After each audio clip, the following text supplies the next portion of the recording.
early, so we're good to go. Going live, going live, going live. Live! There we go. All right. That 15-second delay makes it real awkward because it like starts the stream while I'm still getting ready. So then I'm like talking without having started the stream, and then I start the stream. Anyway, it's a whole thing. We already got a couple chats up in here as we get ready for game one of round two. Kraken versus Stars. Currently watching the last bit of the third period, or I guess 12 minutes of the third period of game one of Toronto hosting Florida at the moment. Getting ready for Stars Kraken, though. That's the main event for tonight. Definitely the one that most people in the hockey world will have their eyes on, obviously. Already got a couple chats in here. Fear the Deep was in here hours ago. Put in a can't wait for the game. Well, fortunately, while you did have to wait a few hours after that comment was put in here, only have to wait a little bit longer. Game is supposed to start at 6:30, but we'll see. I wouldn't be surprised if they delayed a little bit because it is also on ESPN, the same channel as this Toronto Florida game that has 12 minutes left, and we're 12 minutes away from 6:30. And then let's see what else we got here. We got do we see the NHL expanding to Atlanta and Quebec City in the future? Get to that in just a second because Showtime said let's go Kraken, and let's go Kraken indeed. Yes, indeed. Once again, just like the Avalanche, everybody is discounting the Kraken coming into the second round.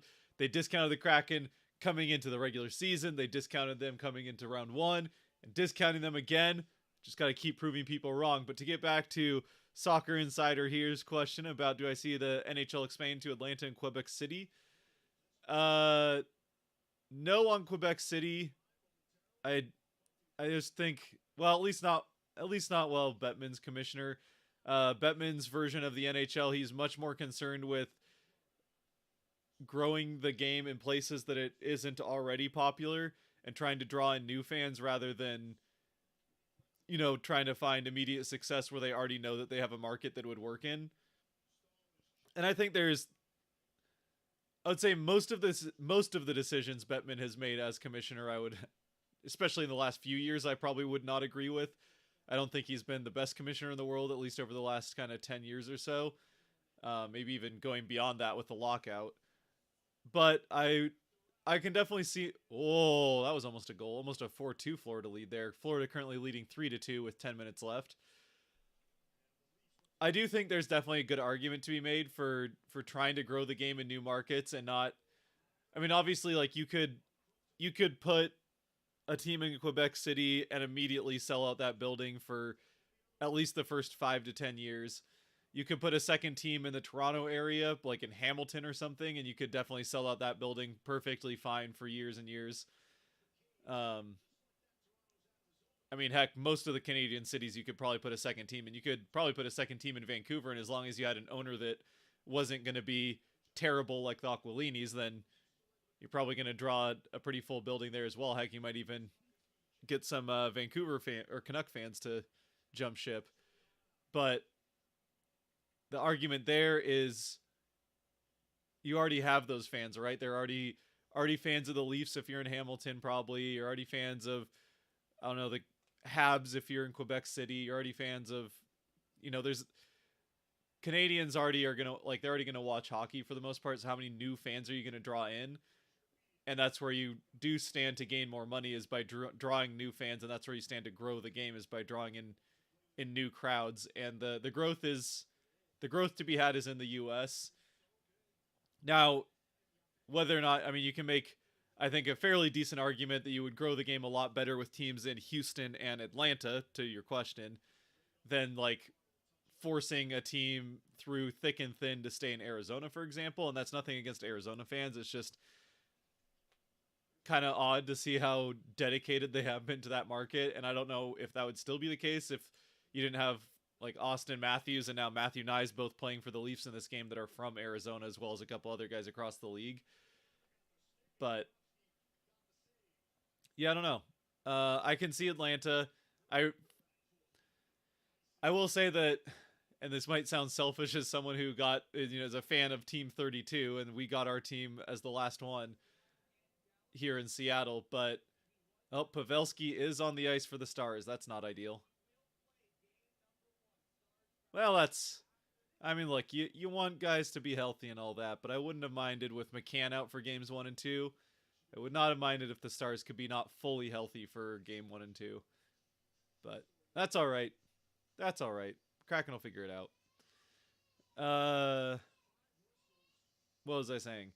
Atlanta. Yeah, I I would really like to see the NHL stay at 32 teams. It's just such a perfect number for. I mean, you got half the teams making the playoffs. You got 4 divisions of 8, and it's all even.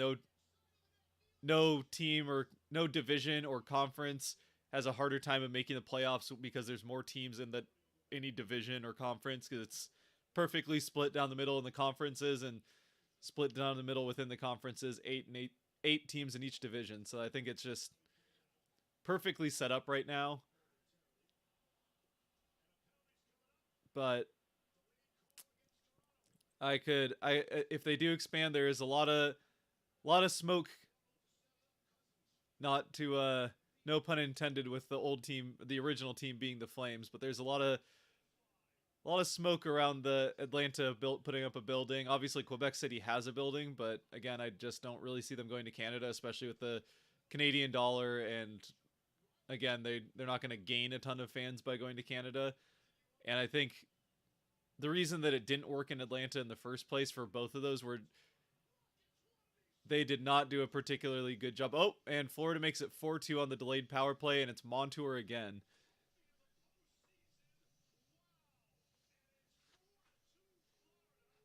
Florida up 4-2 with 7:30 left. So, and I think hockey definitely can work in Atlanta. I think it honestly would have worked with decent ownership either of the first 2 times, and they just didn't get it. The ownership was just not there in either case with either the Flames or the Thrashers. So if they do expand past 32, I think Atlanta's certainly one, and you'd have to think, I would assume Houston would be the other. Um, yeah, I mean those are the two biggest markets in the states that the NHL isn't in right now, and both are in the South. So there's obviously people of Quebec and Canada are not going to be happy to see that if that does happen, and would not be happy to see once again expansion not going to Canada, but also expansion going to the southern United States.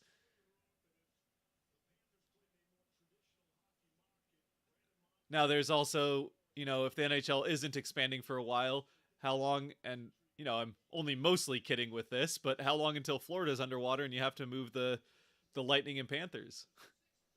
Probably still another few decades, but you never know.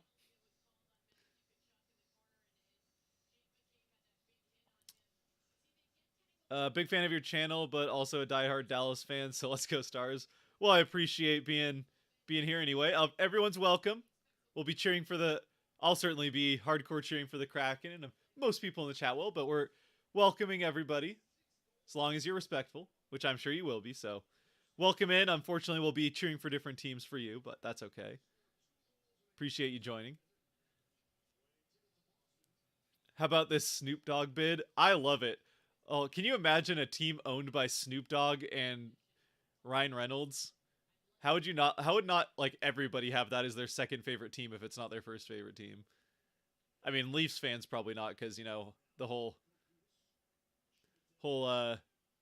cross cross province cross province rivalry and all, but I don't know. I might be willing to have the Senators be my Eastern Conference team if it's owned by Ryan Reynolds and Snoop Dogg.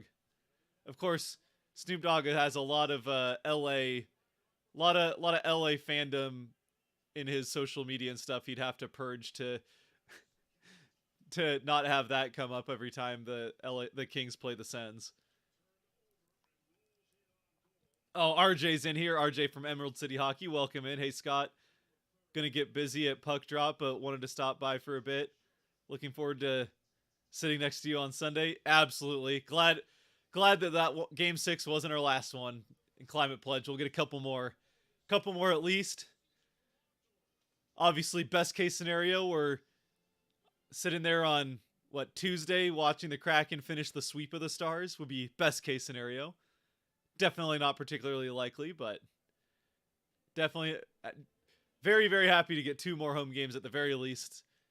And I would say we're almost certainly going to get 3. I definitely feel good about saying that we'll get three home games. Not guaranteed by any means.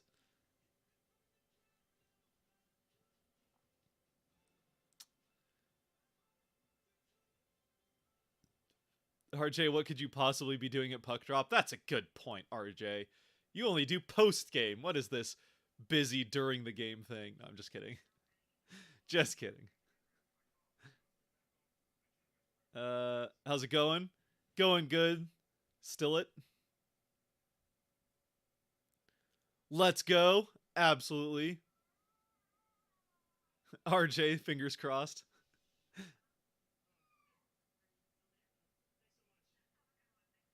Are they actually going to start at 6:30? Probably closer to 6:50.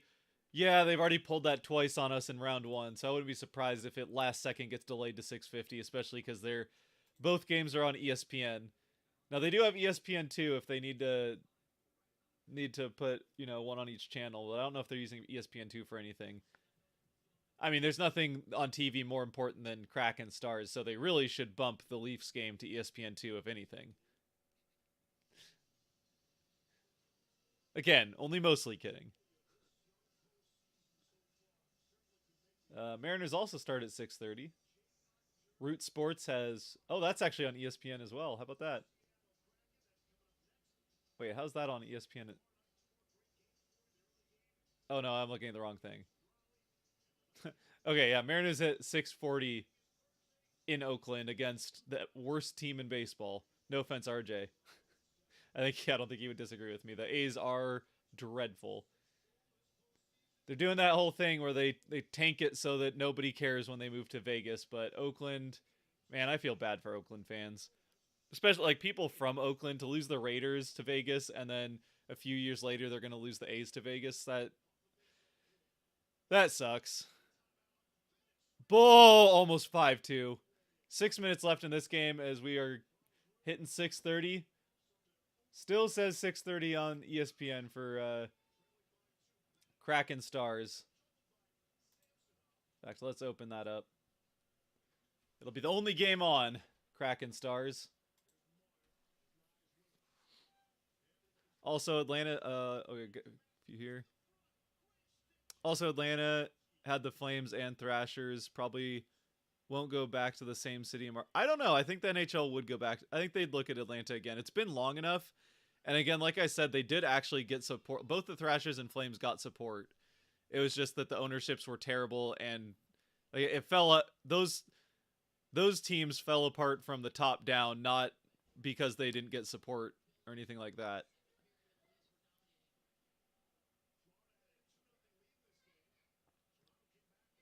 I mean, both of them were better supported, and this is nothing against Panther fans. Both of them were better supported than the Panthers have been for most of their existence. Even in spite of how good the Panthers were last year, and again, they're in the second round here for the second year in a row this year.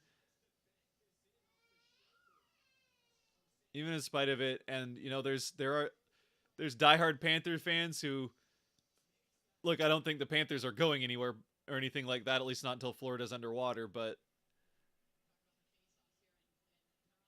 the NHL isn't going to move teams, so it would have to be by expansion. But I do think Atlanta would be able to support a team if they had the right ownership group. Oakland does have the Warriors still, yeah. The Warriors are still there, so it's not like they lost all their teams, but still to losing one team is bad enough, but to lose two in a short span and also both of them to the same city, that hurts for sure. Whoa, Bobrovsky. 4.5 minutes.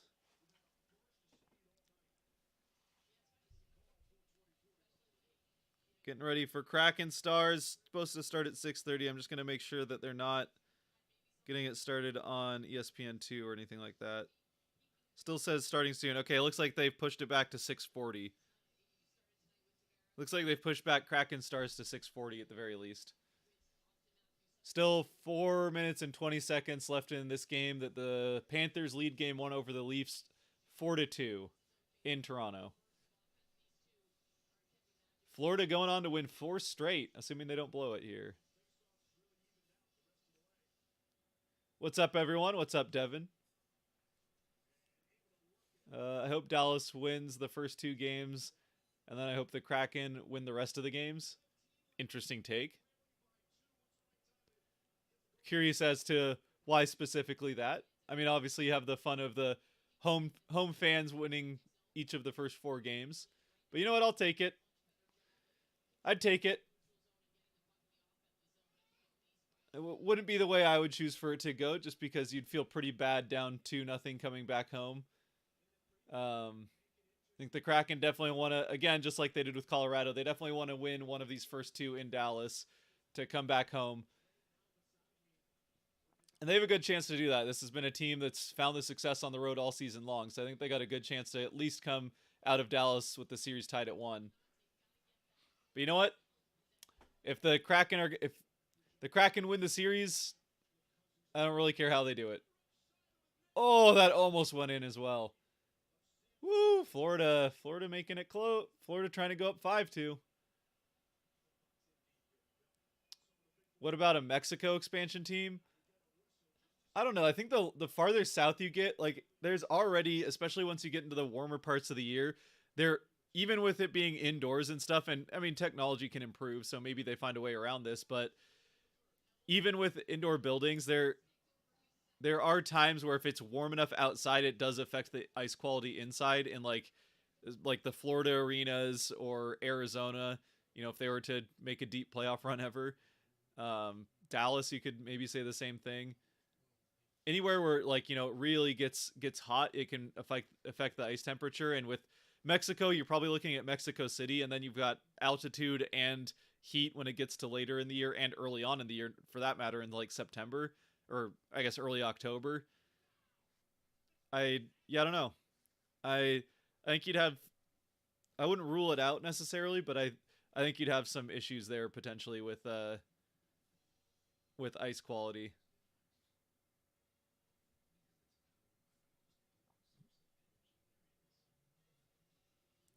Plus, if we're being honest, do we really see the NHL being the first of the North American sports leagues to go down to Mexico? I don't know. I don't know. I think the NFL, I think, really seriously explored it, and I think baseball would have a good reason to explore it as well. But yeah,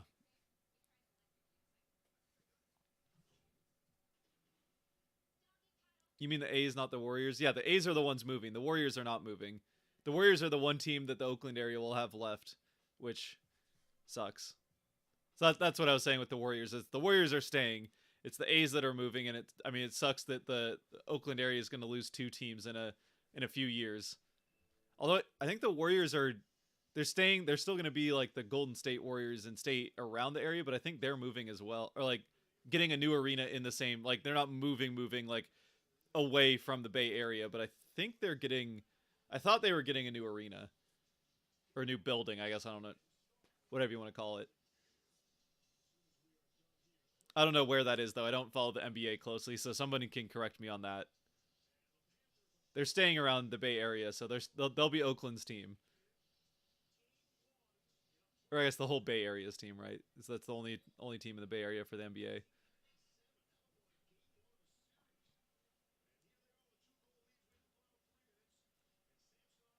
Do you think Shane Wright is gonna have 20 or 30 points next year for the Kraken? Let's go 30. Why not? I napped during the game to build up energy for post game. RJ saying he naps during the game. Fair enough. Fair enough. Uh,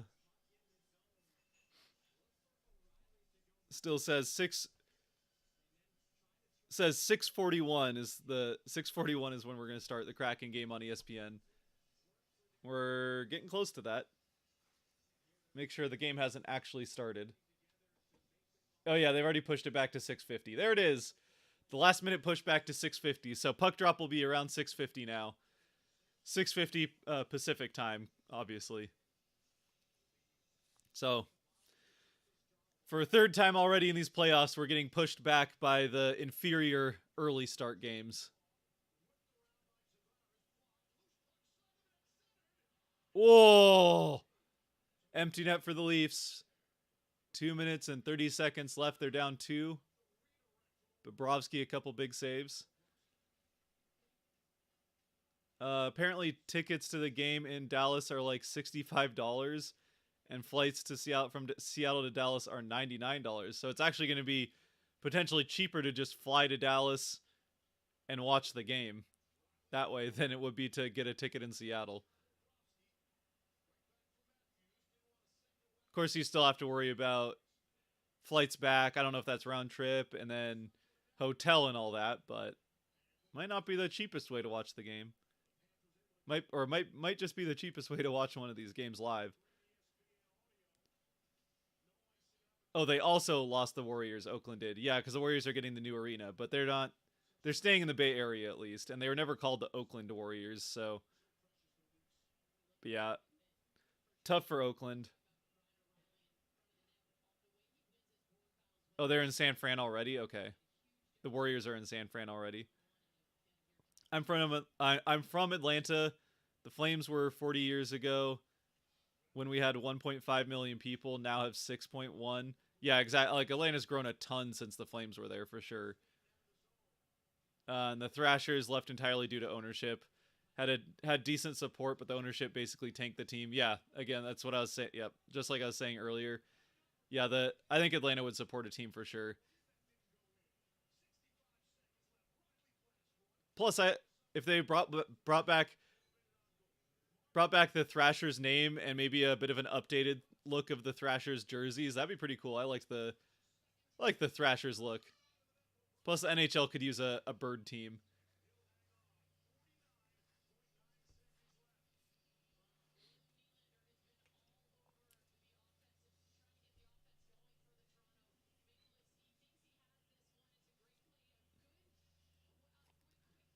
Not to mention travel times. Yeah, travel times. I think that's going back to when I was talking about Mexico City. Travel times would definitely be longer for that, but not as long as like the NHL's talked about going to Europe, whether that's London or obviously like you look at Germany and Sweden probably at that point, maybe even Finland because that's where you got players coming from. I think Germany especially could definitely work.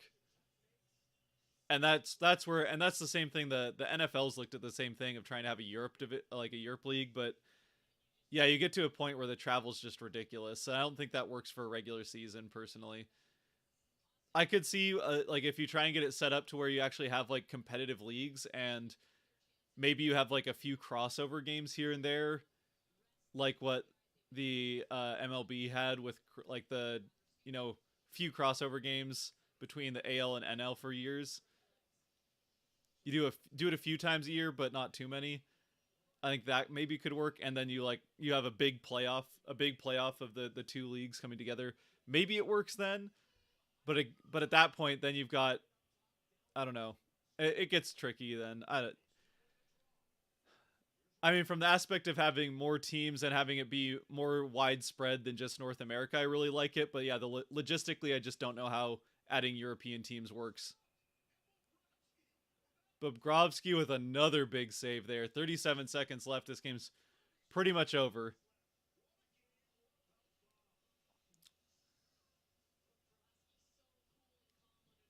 Hell yeah, Mexico hockey team. I like it.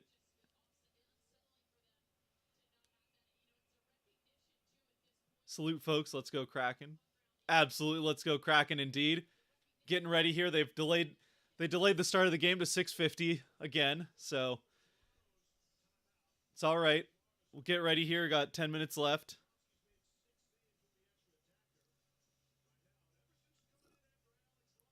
They already went to San Fran. Oh yeah, still talking about the Warriors already went there. Again, like I said, I don't follow the NBA very closely, so I'm not going to bother following the NBA until they come back to Seattle. I didn't grow up with basketball, so I have no real attachment to the sport if they're not going to I didn't really have a huge attachment to the sport, and then they robbed Seattle of a team, so I'm not really interested in giving them my attention until they bring the team back.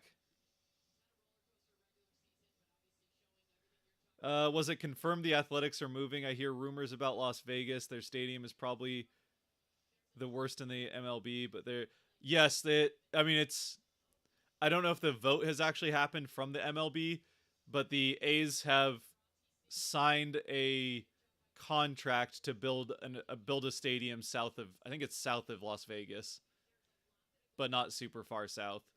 So there's still some stuff that has to happen, but you'd have to imagine that if they're signing contracts to build a stadium in Vegas and have basically cut ties with the Oakland government, that I would think with that amount of investment, there's probably a pretty good idea that they're from the league that they would get the approval to move.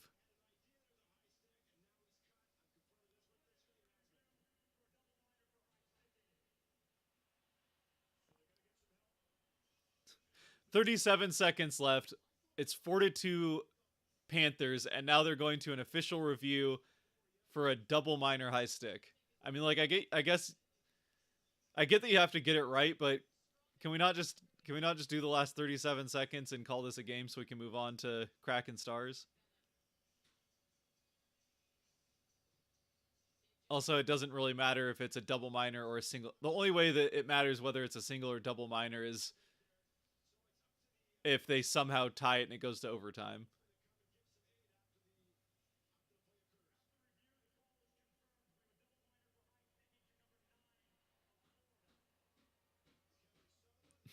A double minor, and Sam Bennett's like, all right, I'll go to the box, whatever. Guess I'll just cheer from there. Do you think the Bruins losing to the Panthers was a bigger choke than the Lightning? No. No, I mean, look, the Bruins won at least 3 games. Look, it's still a choke. I'm not going to say it's not a choke. I think some people were like, oh, it's not a choke because they got to 7 games. Yeah, but they had a 3-1 series lead, the Bruins did. So it's still a choke from the Bruins, but they did win 3 games. They at least got that 3-1 series lead before losing it. And sure, they lose 3 games in a row, but the Lightning lost 4 in a row. And also did it to a Blue Jackets team.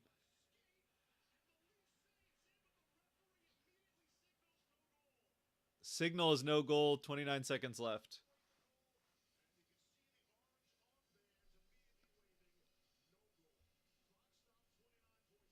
Do you think Matty Beniers and Shane Wright are going to be the top duo in the NHL someday? I kind of doubt it.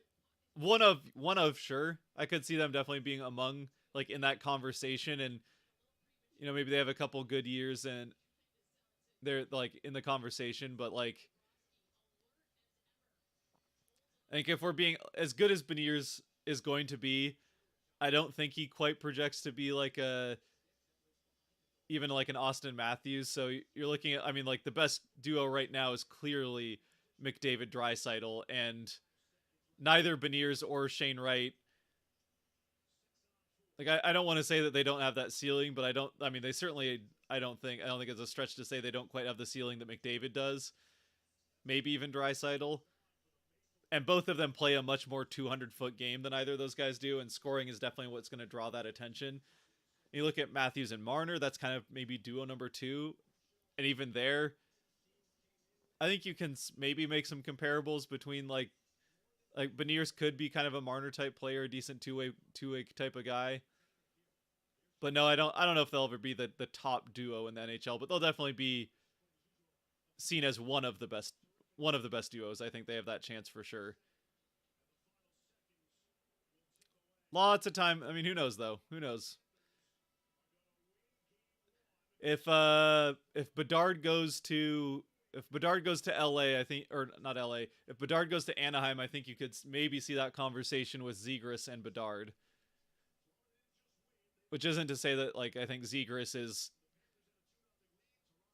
I think he definitely has the ceiling of a superstar potentially, not like McDavid or anything like that. That would be the Bedard role. But especially if you put the talent that Zegras has offensively with a guy as good as Bedard looks like he could be a very dangerous duo if they're on the same line. Here we go. We're getting over to Kraken Stars. They're headed out to the ice.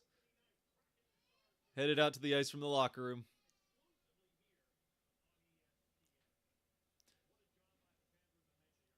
Why did the Sonics move to Oklahoma City in 2008? Oh boy. Basically, it comes down to the Starbucks owner who owned the team at the time in Seattle threw a hissy fit because the Seattle government was not making it easy for him to build a new arena. So he threw a hissy fit and sold the team to a guy that was always going to move the team to Oklahoma City. It was like he was from Oklahoma City. He's, a psychopathic rich person that doesn't care about anyone other than himself. So you knew that he's from Oklahoma City. He's a piece of crap of a human. He's going to move the team to Oklahoma City. And of course, he says all the things like, "Oh, our intention is to stay" and all that, but they tanked the team. Like as soon as he comes in, they tank the team for a few years. They prevented the team from even they prevented players as much as they possibly could, prevented the players from talking to local media, going out and doing like autograph signings. They just kept the players away from the fan base as much as possible to try and, again, separate the fan base from the team as much as possible, even beyond just how bad that they made the team. And then they, to put on a face, put on that face like, "Oh, we tried," they made one proposal for an arena, a new arena in the Seattle area, but they picked maybe the worst possible place that you could think to put an arena in the greater Seattle area. It's like they researched where would be the worst place and the least likely place that an arena would actually end up getting built, and they made the proposal for that spot so that they knew it was never going to happen. There's zero chance that an arena would ever get approved there or built there. So then they're like, "Well, see, the city doesn't want an arena, and they won't support this team that sucks that we don't allow the fans to see the players ever." So then basically they did everything they could to make it look like the city didn't care, and then left and went to Oklahoma City after drafting a future superstar in Kevin Durant. So, and the NHL, the whole time was complicit in it. Like after Oklahoma City hosted the Hornets during Katrina, so they knew that they would get some fans in Oklahoma City, and the commissioner and the Thunder's owner were, buddy, so he wanted to help out his friend. The commissioner wanted to help out his friend and make sure he could get a team in Oklahoma City. So that the league didn't care about keeping a team that had been in Seattle for 40 years there. They just, if you want to think about it as opposites, it's like you can look at how Bettman has handled the Coyotes and doing everything in his power and then some to make sure they stay in Arizona. The Sonics and Seattle, it was like the polar opposite. They did everything they could to try and save face as they blatantly ripped the team away from the city without a second thought.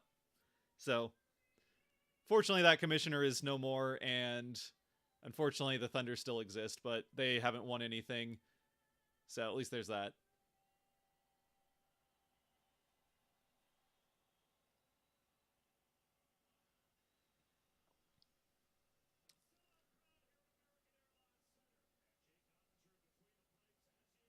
You need to, yeah. There's a documentary.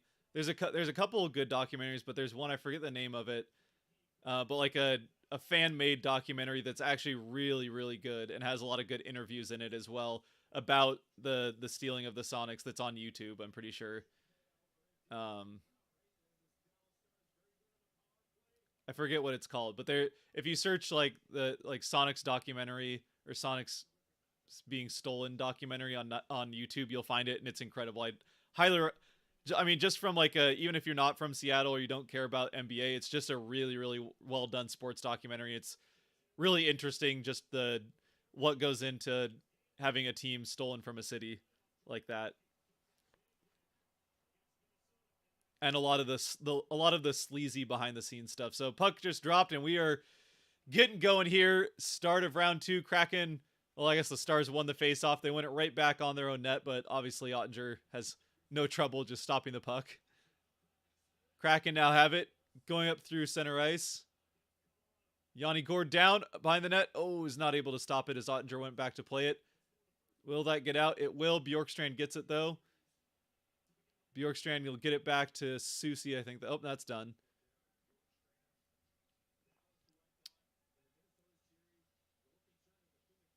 I don't get the interest in Las Vegas sports leagues.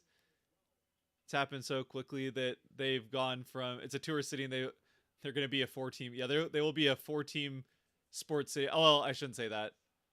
Oh, shot saved by Grubauer from outside. Block out front there. I shouldn't say they're a 4-team, but it sounds, there's a lot of pretty well substantiated rumors that the NBA is going to expand twice to Seattle and Vegas pretty soon. So yeah, there'll be all of a sudden a 4-team sport. Oh no! Oh no! No! No! No! No! No! Shot, save, Grubauer. Oh, big save. Who was that?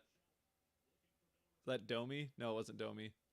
I don't know the numbers on some of the Stars players as well as I know the Avalanche. So we'll get to know the Stars over this series. Obviously, with the series going to 7 games, the Kraken as a franchise have now played the Avalanche more than any other team.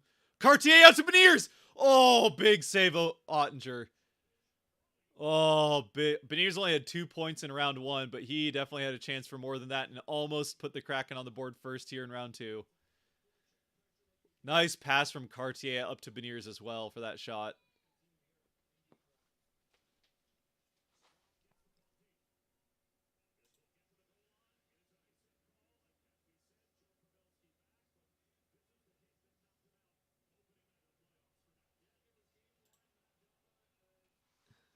Game on indeed.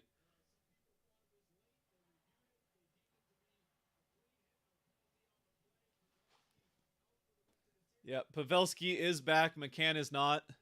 Pavelski also took a pretty big hit that led to a bad concussion early on. I think it was game 1 of the Wild series. So, I mean, if you want, obviously every recovery is very different, as we've seen with Donskoy in particular.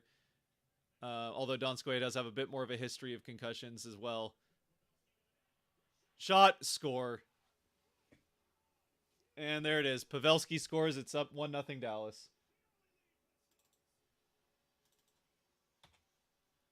Pavelski right back in the lineup, and he scores right away.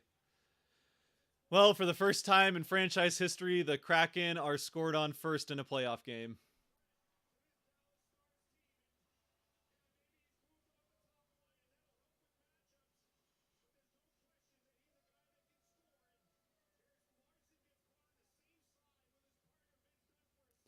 Yeah, Pavelski's just wide open.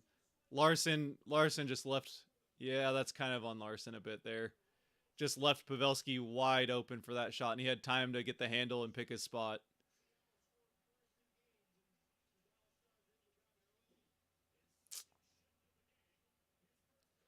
Still early, plenty of time to come back. The Kraken have had the one really good look for Beniers as well. Oh, there was empty net there for Rope Hintz.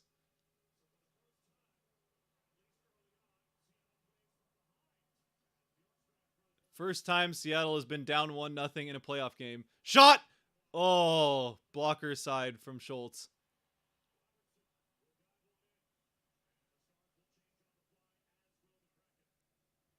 Both teams going off for a change.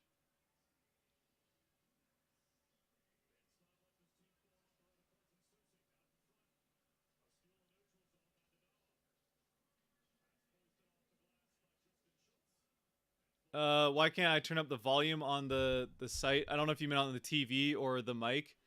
Oh, off the post! Oh, Wennberg put it off the post. The Kraken have had some good chances here early on. Kraken have had some good chances. A couple big saves from Ottinger, and Wennberg just beat Ottinger but couldn't beat the post. Geeky will get it out. I'm sorry, is the mic not loud enough? I don't know if I'll try and put the mic a little closer to me if it's not loud enough. I'm not gonna have I can't have the TV louder just because, again, copyrights with the sound and everything like that. Shot from, oh, shot, oh, block, Larson, shot, block to get save. Oh, Cartier with the shot. It rebounded out for Beniers, and he just put it wide. Another big chance between Cartier and Beniers. Cartier, I think, back-to-back shifts, so maybe they're trusting Cartier a little bit more here. I wish ESPN showed the shots on goal like Root does. They'll show it every now and then, but yeah, I wish they would show it. I wish they would show it consistently.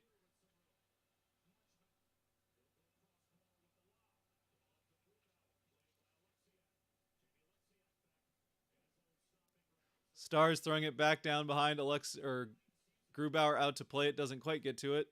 Stays in the Kraken end. Pavelski has it. Big hit there from, I think that's Donato. On Marchment. Sprong forechecking here. Donato has it. He gets in. Donato is up. Oh, he lost the puck. Oh, he tried to make one more move to get the shot off in the slot and just did not have the puck on that last handle. Donato almost with a good look there. This has been pretty open so far, and I think that favors the Kraken. Oh, Tolvanen with the shot goes off of Ottinger and out. Larson keeps it in. Larson does not keep it in. Sagan gets it. Oh, Kraken back in the offensive end as Bjorkstrand gets after it. Shot in. Dunn keeps it in. Out in front. Shot by Gord, blocked out in front by the Stars, and they will get it out of the zone. Rope Hintz with the puck. They'll move it in. Jason Robertson after it in the corner. Turns away from a hit on Larson, or from Larson, I should say. Bjorkstrand across to Tolvanen. Tolvanen will feed it back so that line can go off for a change. And Larson will go off for a change as well. We'll get a full change of 5. Dunn will pass it off, and then he'll probably complete the change, I'd imagine. Although he might have to stay. Yep, Dunn's going to get trapped in here. And there's icing. Icing on the Stars. Well, the Kraken, for the first time in franchise history, playing from behind 1-0 in a playoff game. Whoa. Wemberg had him beat Blocker's side and just hit the post instead of getting the net. Mic volume is good? Okay. Yeah, maybe he might have just been talking about the TV volume, which I can't turn up just because I don't want to get the stream taken down for copyright reasons.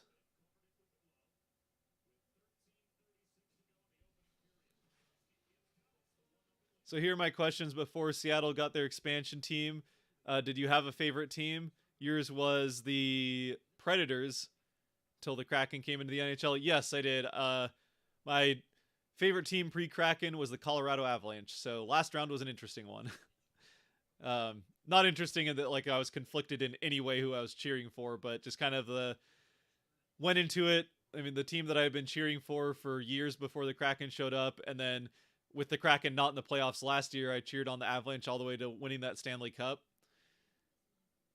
I just didn't want a reason to hate the Avalanche, and I still like the Avalanche. Had they won that series, had they won Game 7, I definitely would be cheering for them against the Stars, but I probably would have cheered on the Avalanche the rest of the way, even still. And I'll probably get over the Cale Makar hit eventually, but for now, I mean, McCann, yeah, it's a terrible hit, and I mean, just a terrible decision on Makar's part.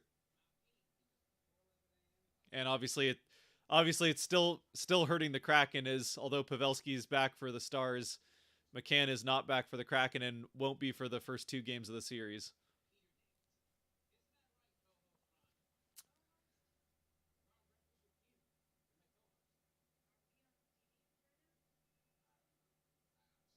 As a Stars fan, that's the only uneasiness I have. The theft of North Stars from MSP, but don't blame the Stars fans. Yeah. I mean, look, I hate the Thunder and the ground they walk on, but it's not technically the fault of the fans.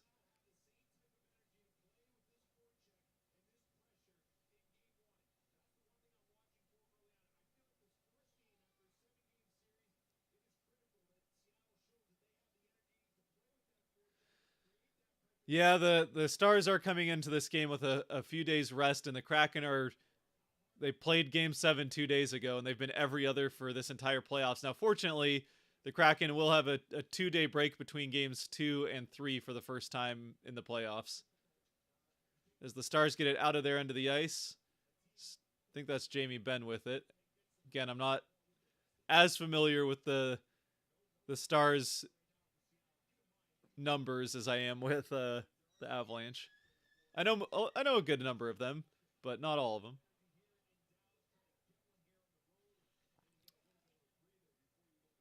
Wemberg puts it back around. The Kraken have it behind their net. Larson with the puck. Pavelski, the goal scorer for the first time the Kraken down 1-0 in a playoff game.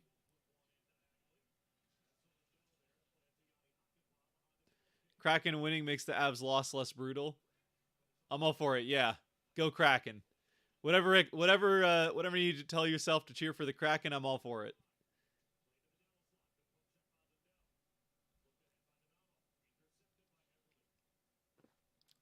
Avs fans back in your chat again. Oh, Avs fan back in your chat again. Still angry at y'all, but rooting for y'all in the series. Understandable. 7-game series definitely have a way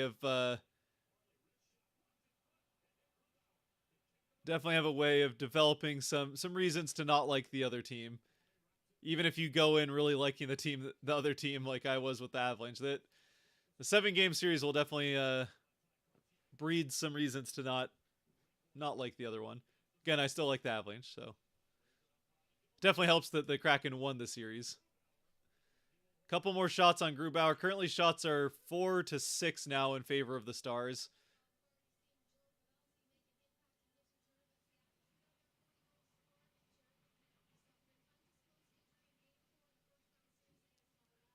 Suffered an undisclosed injury. We all know it's a concussion.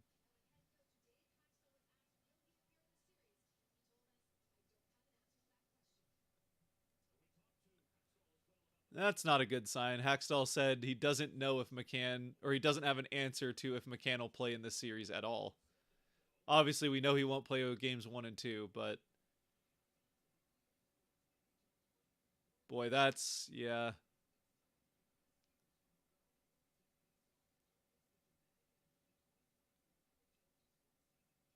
That's tough. It's okay to have a B team. Yep. It's okay to have a B team. I think it's also okay not to have a B team, but I don't know. It makes it more fun to have a couple, like have another team. It's always good to have like the one team that's your to use a Fast and Furious team, your ride or die team, but I don't know. Good to have someone else. Oh, big save by Grubauer on Rupe Hintz. Whatever you want to. Don't know which way is. These fans think everything is a penalty. It's a home crowd. Home crowds are always going to think everything's a penalty. And to be honest, you get used to watching the regular season is officiated for 82 games, and then the playoffs they let way more go. I mean, fans are going to think a lot of things are penalties that aren't penalties just because of how it's called in the playoffs.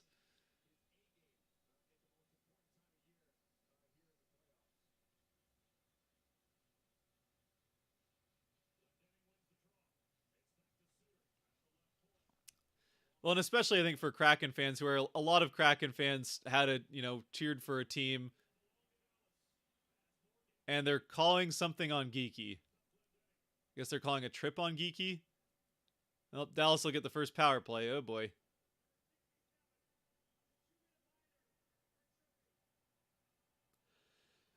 Oh boy, tripping on Geeky, and it is a Dallas power play already up 1-0. Yeah, okay, that's definitely a trip. That's definitely a trip.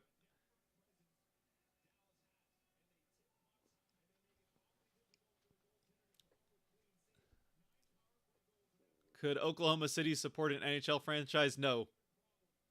I'm going to say no. I have nothing good to say about Oklahoma City. Oh, looking for the redirect in the slot. Heinz down to Pavelski. Pavelski to Heinz. Ben back to Heinz. Shot blocked by Larson. Larson will try to get it out. Doesn't right away. Tanev now on a break. Tanev in. Shot. Save made by Ottinger. Shorthanded attempt by Tanev.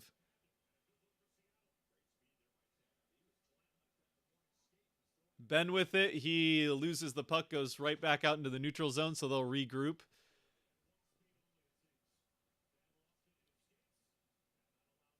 And Larson will rim it back down around once again behind the Dallas net. Almost halfway through the kill for the Kraken.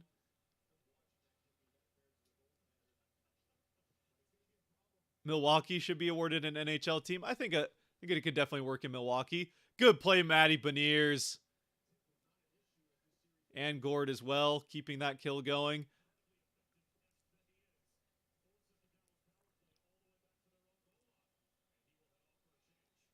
Texans fan can be cantankerous.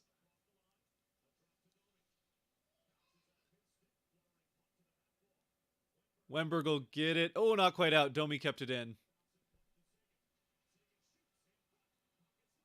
Still loose. Oh! Whoa, that was a lot of bouncing around in the slot. Do not like that.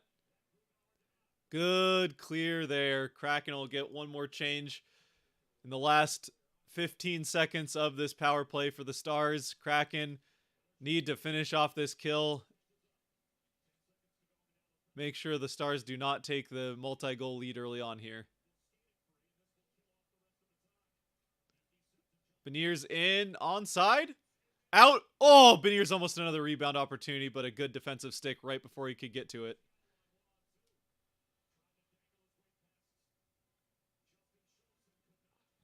Yanni Gord out with it, gets it over to Schultz. Schultz will play it up into the neutral zone, tipped in. Geeky goes after it, does not get to it before. Don't know who that was, but Schultz up to Schwartz. Schwartz in, down into the corner, out in front. Geeky, back to Schwartz. Scores! Yes! Tie game! Woo! What a play between Schwartz and Geeky. Back and forth, and we are tied at 1. Schwartz finishes it. He started it as well. Geeky in the middle of that play. Right in, Schwartz gets down along the boards. Bad play. Eberle up to Geeky. Geeky back to Schwartz, and it's into the net. Little bump up from Eberle to Schwartz, or Geeky to Schwartz, sorry. And Schwartz just goes 5-hole right through that gap. Let's go. Oh, wrong one.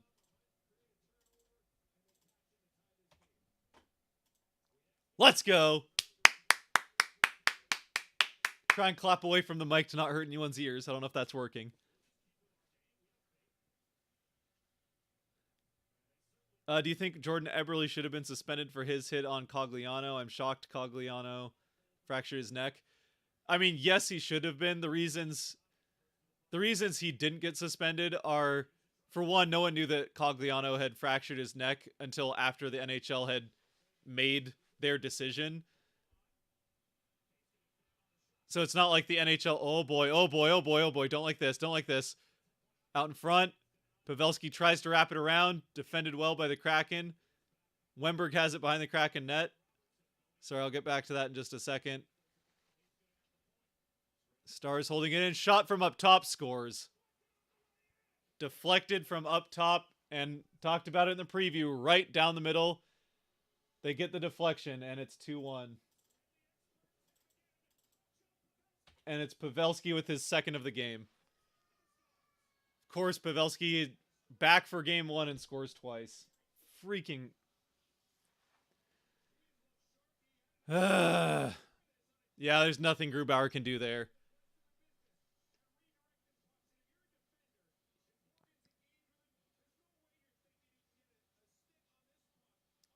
And Borgen has him tied up. Just a beautiful tip by Pavelski and nothing Grubauer can do about it.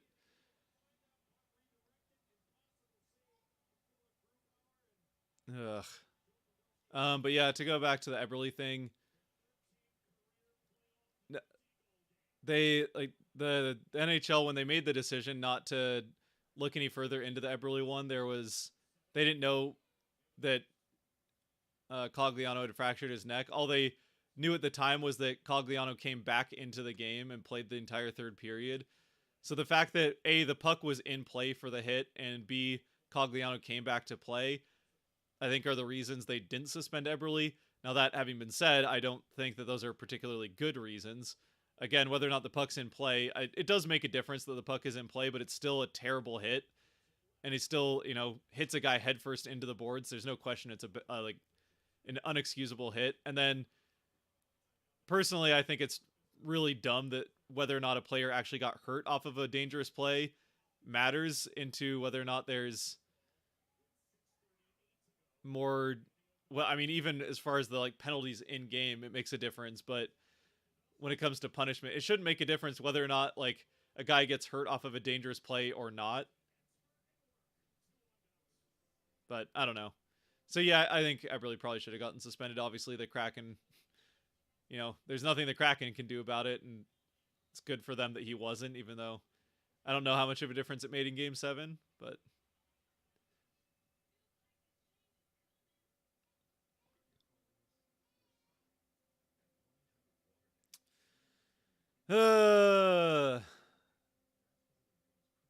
no offense, but the Thunder are my team for the NBA.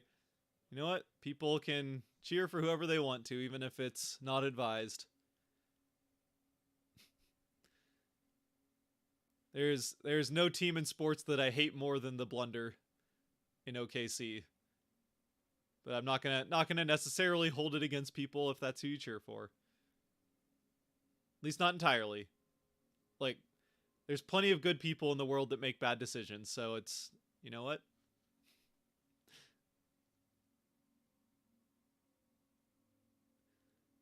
Oilers fan here, just checking out who's winning.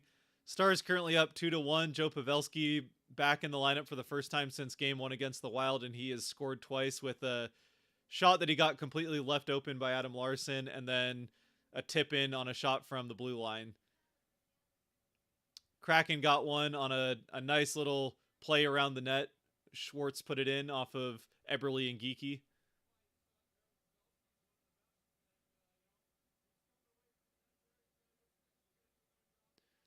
Really nothing. There's not the second goal there for Pavelski. I don't think there's much more the Kraken could have done. Borgen was doing a pretty good job. Honestly, as good of a job as he could have done without drawing a penalty and tying up Pavelski. And for Grubauer, that's just a beautiful tip. There's nothing Grubauer can do about that. But of course, Pavelski's back. McCann isn't, and Pavelski has scored twice.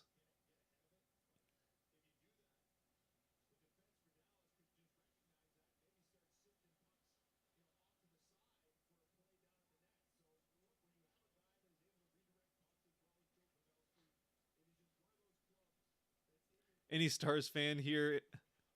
Any Stars fan here can stream. That's all right. I don't mind other people being in here. Obviously, we're cheering for the Kraken and hoping the Stars lose, but their fans are welcome to join. Whoa. Dunn, I don't know if Dunn could decide whether to lay the hit or go for the puck, and he kind of did a bit of both.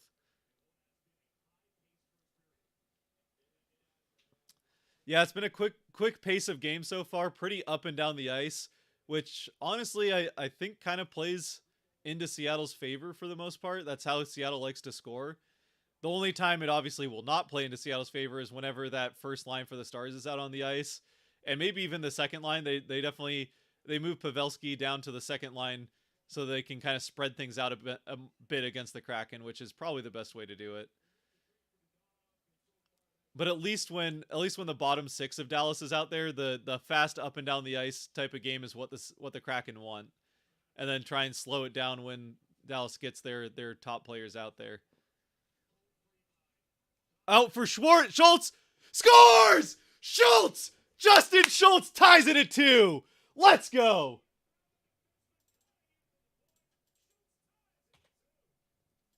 Woo! Let's go. The Stars just got caught all down in the corner puck watching, and the pass got out to a wide open Schultz, and he could just walk it in and pick his spot. Let's go. Who was that pass? That was the fourth line out there for the Kraken. Ryan Donato. Let's go, Donato. Yeah, all 5 Stars just puck watching down in the corner. And Donato just gets it across to Schultz. Schultz puts it far side past the blocker. That's what I talked about. If they're like, again, oh, here we go. 2-on-1. Shot. Scores. Bjorkstrand. Bjorkstrand makes it 3-2. The Kraken have the lead. Woo! Let's go. Seconds between goals.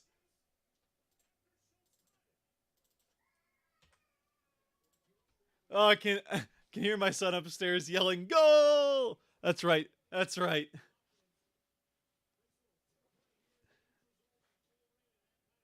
Oh my goodness. I might have ramped off the stick of 23. Who is that? Kraken win it back. Those say low Lindell. Okay. Yeah, I think it might have ramped off the stick of Lindell. Oh, yeah. For Ottinger, he's ready for it to be low, and then I don't know if Bjorkstrand got that clean over. Perfect shot either way. Whether or not it was... Here we go, another chance! Geeky down in the corner. Geeky is held up by Suter. And the Stars do get it out, so they won't get scored on 3 times in the same minute. Although, back the other way. Oh, it's offside because there's still a Kraken down being held up in the corner. I don't know what was going on there. 3-2 Kraken lead. For the first time in franchise history, the Kraken gave up the first goal in a playoff game. No matter, though, they tied at 1. Pavelski gets his second not long after, and then the Kraken come back with 2 in less than a minute, I'm pretty sure. Let's see what the time between goals there was for the Kraken. 11 seconds. 11 seconds between the Schultz goal from Donato and the Bjorkstrand goal from Alexiak and Borgen. Bjorkstrand his 3rd of the playoffs, as well as Schwartz. Schultz his 2nd of the playoffs.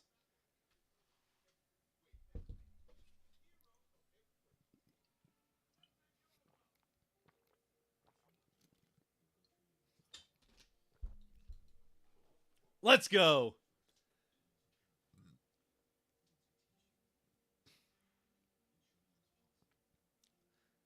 These Stanley Cup playoffs are amazing. Yeah, it has been a great playoff so far. And now, I mean, clearly it's been wide open the whole time, but it is a very wide open playoffs, it seems like. Obviously, you have the best regular season team in NHL history going out in the first round, the defending champs going out in the first round, the Leafs winning a series, as well as beating the team that had won the East 3 years in a row. So we're gonna have a pretty new looking Stanley Cup final, whoever it is, and it could be just about anyone. Again, round 1, only 1 series was decided in 5 games or less. That was the Golden Knights defeating the Jets in 5 games. But everything else went to 6 or 7.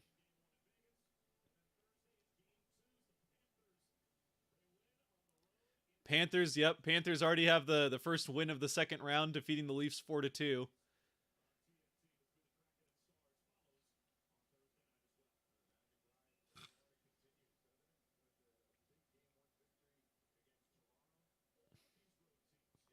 I'm seeing a lot of Kraken fans in Dallas jumping out of their seats when Seattle scores.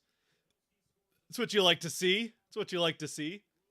I think someone mentioned it earlier that tickets, the combination of a ticket and plane flight to Dallas might actually be cheaper to go to a Stars game than to watch one in Seattle. So maybe there's some of that here. Beniers out to Dunn scores! Scores! Tipped in! Oh, Dunn throws it on net and it's tipped in. I think it was Jordan Eberle that tips it, and it's 4-2 Kraken. Oh, the dam has burst on Ottinger here in game 1. Look, there's still 4 minutes left in the first, so this is far from over. Far from over, but we did not expect a high scoring. Yup, tipped in by Jordan Eberle. Eberle with an assist and goal already in this game. Did Cartier get a piece of it? I don't know if he did, but Eberle definitely did. 4-2 Kraken. And the crowd, at least the ones wearing the green jerseys, are silent. Oh, here comes Pavelski, though, on the rush. Throws it out in front, too far out in front for Jamie Benn.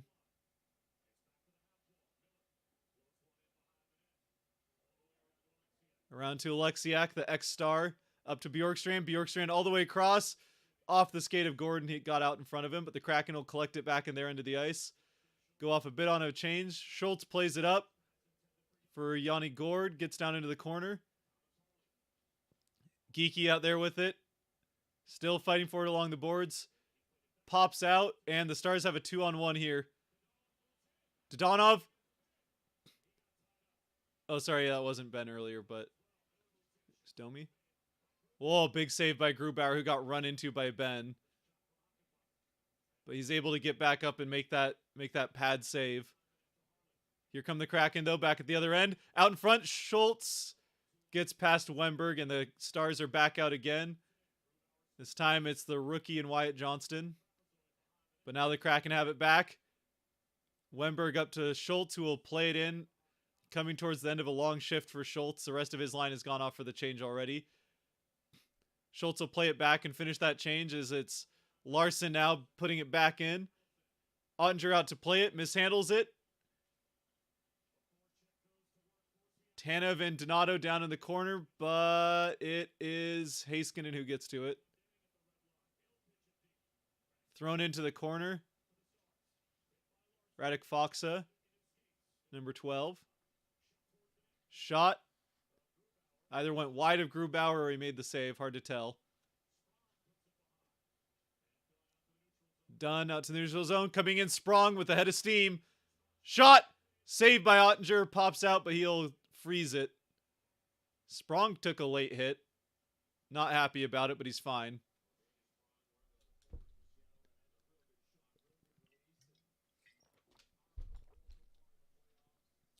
Seattle ain't no joke. Absolutely right. People, like I said, regular season, round 1, Kraken have been doubted all along, and once again, hardly anyone's picking them to win this series. Heck, not even that many people are taking the Kraken, even after what they did in round 1, are taking them to make this a 6 or 7 game series. We'll have to see, but so far so good here in the first period of game 1. 2:30 left in the first here.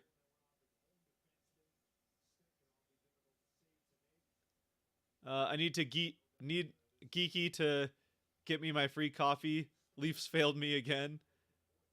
I have to switch to tea. Does Geeky have to score a goal? Because he has an assist. He has a primary assist.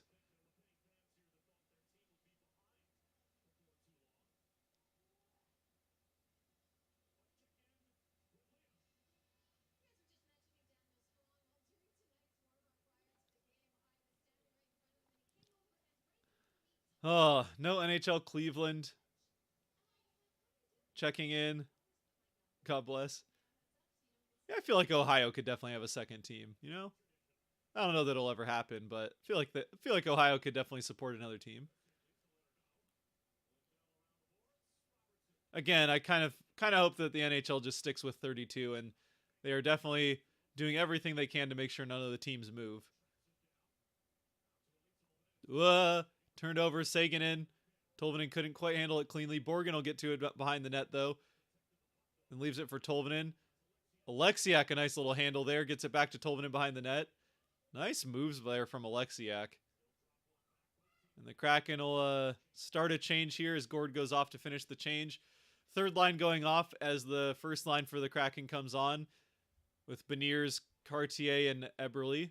So I'm pretty sure Cartier is getting every shift here so far. Cartier was switching shifts with either Tanev or Donato through the first 3 games of his career, but 3 games. Actually, 5 games. Sorry, 5 games of his career. Was it 3? 5?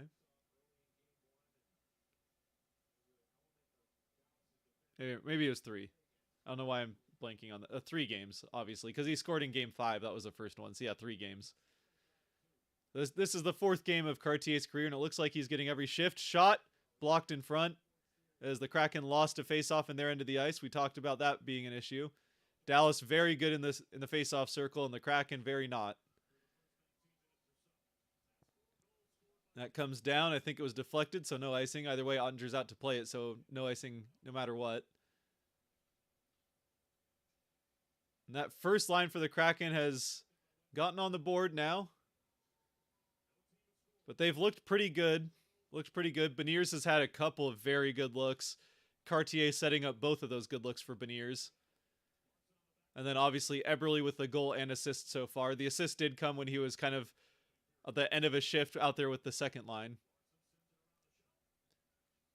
Comes around the far side as we're in the final minute here of the first period. Kraken behind the net. Schwartz playing it at his feet. Schwartz still playing at his feet behind the net. 30 seconds left in the first. Wemberg in the corner. Schwartz rims it around the other side. Larson has it. He'll fire off a shot off the back of Tanev out in front of the net, and the Stars will clear it. Larson gets his stick thrown off of his hands. No call as Tanev gets it down into the offensive end. 12 seconds left in the first. 10 seconds left in the first. That wasn't a fast 2 seconds. I just kind of read 12 while I was saying. Anyway, 5 seconds. Throws it towards the net. Blocked out in front, and the period will come to an end. And a 6-goal first period will come to an end with the Kraken leading 4-2. After for the first time in franchise history, the Kraken give up the first goal of a playoff game. They come back and score 4 of the next 5. Dallas had the lead twice. They had the lead 1-0. Then the Kraken came back and scored with a Jaden Schwartz goal. A bump pass. Eberle bumps it up to Geekie. Geekie back across the face of Ottinger. And then Schwartz put it right through the 5-hole to tie the game. Then Joe Pavelski doing the Joe Pavelski thing, just with a beautiful tip, even while being tied up by Borgen. Nothing Grubauer can do about it. Pavelski got his second of the game right back in the lineup for the Stars. His first playoff game since game 1 against the Wild. Coming off of that concussion, which is what we're assuming McCann also has. Still not back for the Kraken, though. Yeah, but Pavelski back scores the 2 goals for the Stars. 2-1 Stars there after the Pavelski tip. And then the Kraken come back with 2 goals in 12 seconds, actually 11 seconds, to take the 3-2 lead.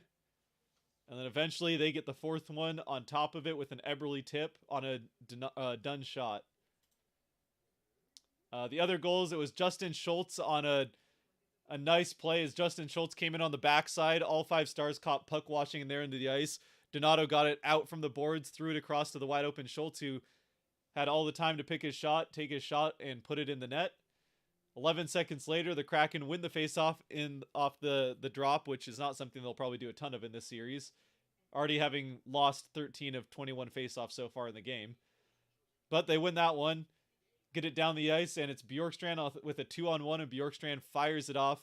Might have gone off the stick of who was it, Lindell a little bit, but either way, it gets past Ottinger. It was 3-2, and then like I said, Eberle with the tip on the done shot a little bit later. Matty Beniers picking up an assist, by the way, on that Eberle goal, so Beniers does get on the board with an assist there. And that's how we get to 4-2 Kraken after 1. We'll just go ahead and update the period thing here real quick. Then I'll get to some chats. Get to some chats here in just a second. Got to make sure we update to the second period before I forget. We get halfway through the second period and it still says first on the little thing.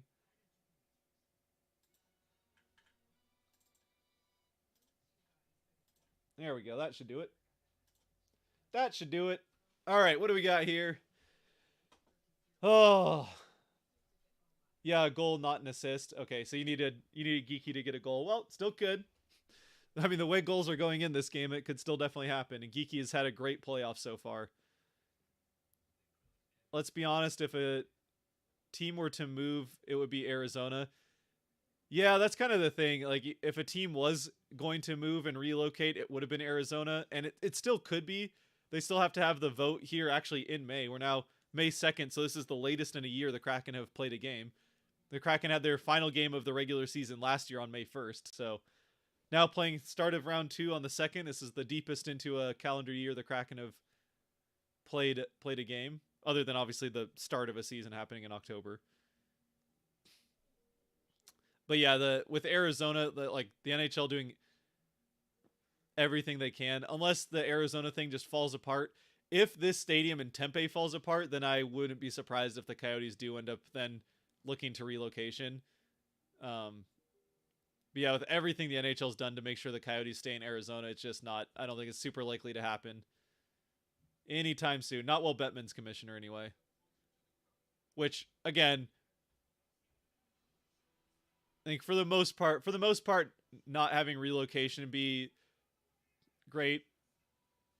Not having relocation be a thing that happens very often, I think, is a good thing. So.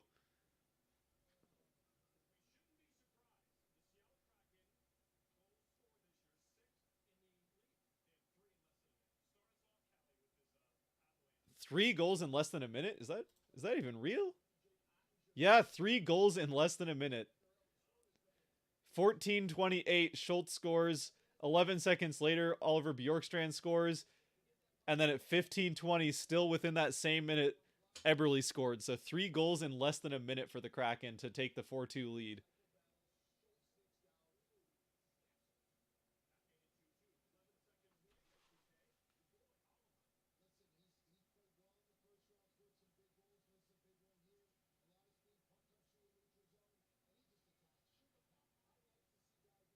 Oh yeah, that did go off Lindell's stick.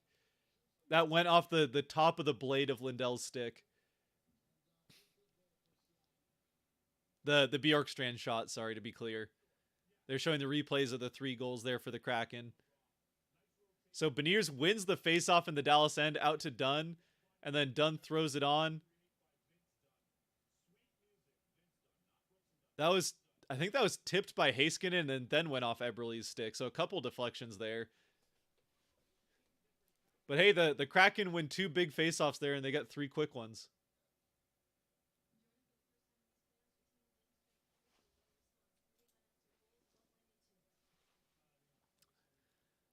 Huh. Okay, I checked before I left work, and Dallas was up 2-1. Now Seattle's up 4-2. I missed a lot. You missed literally 1 minute.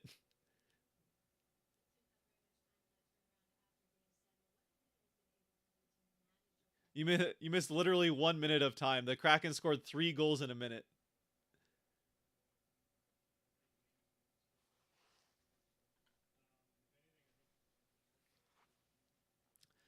I'm too envious of Vegas to be a hater. Pavelski grew up 2 hours away from, 2 hours away from your hometown. That's cool. Cool. Move Arizona to Milwaukee.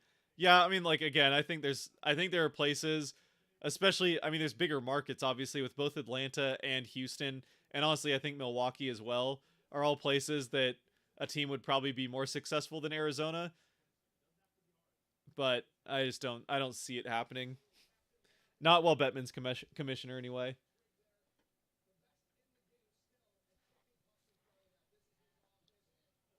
Next round of expansion will be $1 billion. No way they move Arizona and give up that cash, which probably won't have to share with Seattle. They would have to share it with Seattle and Vegas.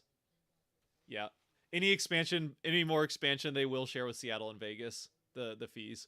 The only reason Vegas didn't get a part of the Seattle fee is because the original plan was for those two teams to come in together, and so that's why like Vegas doesn't get any part of the expansion fee, but they then also didn't have to be part of the Seattle expansion draft again because the plan was for both teams to come in at the same time.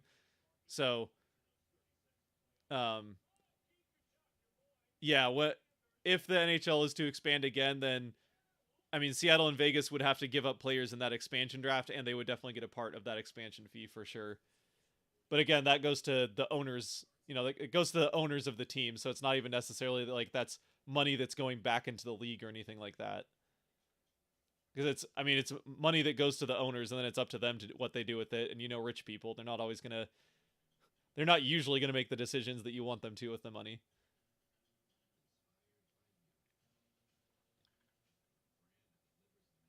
Let's see, trying to get caught up here with some chats. Yo, cheap seat sports, go Knights, go from Vegas. You know what? I gotta say, a conference final as of Vegas and Seattle would be a lot of fun. It would be a lot of fun. There's a lot that still has to happen. Both teams have to win 4 games to get there, but it would be a lot of fun to see. I think there would be a lot of older hockey fans that might be annoyed by it, but it would be kind of fun to see the 2 new expansion teams play in a conference final for a chance to go to the Cup final. Plus, well, I wouldn't say that I would be excited about a matchup versus Vegas. I would really not to like. I'd really like to not have to play a conference final against McDavid. That having been said, I did cheer for a team that played against McDavid in the conference final last year, and they swept them. So, who knows? Maybe it would be fine. Honestly, the Coyotes should relocate to Salt Lake City or Houston. I don't know about Salt Lake City, but Houston, I think that again, there's a lot of smoke coming out of Atlanta as far as a new arena and trying to draw an NHL team specifically, which if they're putting in that much work, you'd have to think that there's at least usually people that are willing to put down that kind of money and effort to make an arena happen have some idea that it won't be like they're not doing it off of just a hope and a prayer. So I there might be something there as far as the land is concerned, but again, I think if the NHL is going to expand, they would go to 34 first, and I would if I had to put money on it, I'd say Atlanta and Houston. And if it wasn't for the rumors coming out of Atlanta, I would say Houston is the next place the NHL goes. But yeah, I think it would be Atlanta and Houston next. I think Edmonton versus Seattle for the Western Final. Those are definitely 2 of the options, and I'm definitely okay with Seattle being one of them. Kansas City has a great arena. If they ever get NBA or NHL team again. Yeah, Kansas City would be another one that could definitely do NHL. For the NBA is also pretty hesitant about expanding, it seems. And while I think expansion to 32 is coming for the NBA sooner rather than later, it sounds almost guaranteed that it'll be to Seattle and Vegas.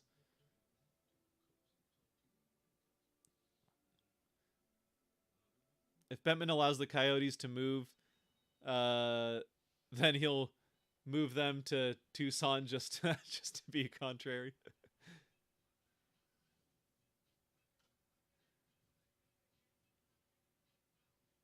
But Arizona has relocated 2 other times. Yeah, well, just the one other time. No, just the one other time. They were the Winnipeg Jets who originally came over from the what was that WHL merger? The old WHL. I think it was or maybe it was the AHL. I can't remember what it was called, but they came over as part of that merger, the Winnipeg Jets, if I'm not mistaken, and then they moved to Arizona. So they just relocated the one time. Oh, unless you mean in Arizona. Yeah, they've relocated in Arizona twice, but it's all been like around the greater Phoenix area. I mean, they're different cities. It's like Bellevue and Seattle. Like they're different cities that are like 20 to 30 minutes apart, but it's all within the same driving distance. So it's relocation kind of, but not really for Arizona in Arizona. Milwaukee has much more of a hockey culture. Yeah, definitely does. I'm not arguing with you that Milwaukee would be a better location than Arizona. I'm just saying it's probably not happening.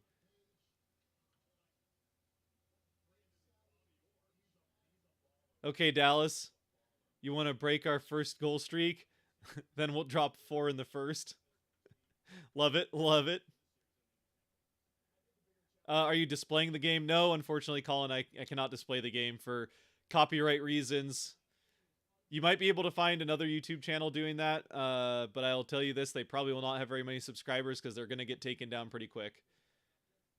Yeah, it's for copyright reasons. They're pretty protective of the actual broadcasting of the games. Now there are other ways to find it via taking to the high seas, if you will, or it's on ESPN and YouTube TV. So it is a nationally broadcast game, so it should be easier to find than like a local broadcast. And there shouldn't be any blackouts or anything like that yet. Any blackout things you have to worry about in the playoffs. But no, unfortunately, I can't show or do the sound for the game for copyright reasons. Put too much work into this channel to lose it with taking that kind of a risk. Oh, JLM with the 50. Thank you, JLM. Not even gonna throw in JLM. I'll read anything you put out there first the rest of the way. In fact, we had one earlier on here from JLM. Sea Chickens is the new name we got, and I love/hate it. I think that's more of a people are have been trying to make Sea Chickens the anti-Seahawks name, but it's so low effort that it doesn't really even. I don't think there's Seahawks fans that really ever bothered by it. It's like, okay, all right, whatever. It's certainly not as good of a hater name as the 40 Whiners or something like that. Like the Whiners is a great hate name. But JLM, big donation there, the 50. I'm pretty sure that's the biggest donation we've ever had on the channel. So thank you, JLM. Appreciate it.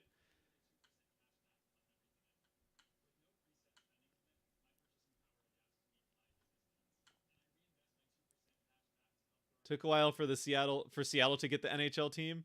Yeah, it did take Seattle a while to get the NHL team, but the NHL wanted to come to Seattle for a long time. And actually, Seattle almost had an NHL team before they had NHL or MLB. The NHL was talking about coming to Seattle when Seattle got the Sonics, but and I don't remember the exact details, so you could go look it up, and maybe I might be a little bit off here. But basically, there was a thing where there was ownership, two different ownership groups trying to make the Key Arena or a spot happen, Key Arena happen to bring the NHL and NBA to Seattle. And eventually it was the NBA that was ready to come first. So the NBA ownership group got the Sonics into Seattle. And then as soon as they had the arena and the Sonics in it, they basically said, no, we're not giving you space for an NHL team, because they didn't want the competition in their arena. And they didn't want the extra competition for fans during the same time of year. So the original Sonics kind of blocked the NHL from coming to Seattle by just making it so that they would then have to go build a whole new arena instead of sharing an arena, and that wasn't going to happen. So Seattle could have had an NHL team 50, 60 years ago, but because of some politics between the ownership groups of what was the original Sonics and the group that was trying to bring the NHL here in the 70s, it didn't, or 60s actually, it didn't end up happening. I guess would have been 70s at that point. And then, yeah, it just didn't happen beyond that because Seattle, and rightly so, the Seattle government was refusing to budge on the fact that they weren't going to tax Seattle. They weren't going to do public funds for an arena, especially because they already had the arena. So they needed it to be fully privately funded, which it was private. The rebuild of Key Arena, and I say rebuild, it's an entirely new building under the same roof. It's entirely privately funded. So that's really why. I mean, it was mostly just political of why it took so long for the NHL to come to Seattle, because the NHL wanted to be in Seattle for a long time. It just the NHL, there needed to be a new arena in Seattle before it could happen, and that just took forever to happen.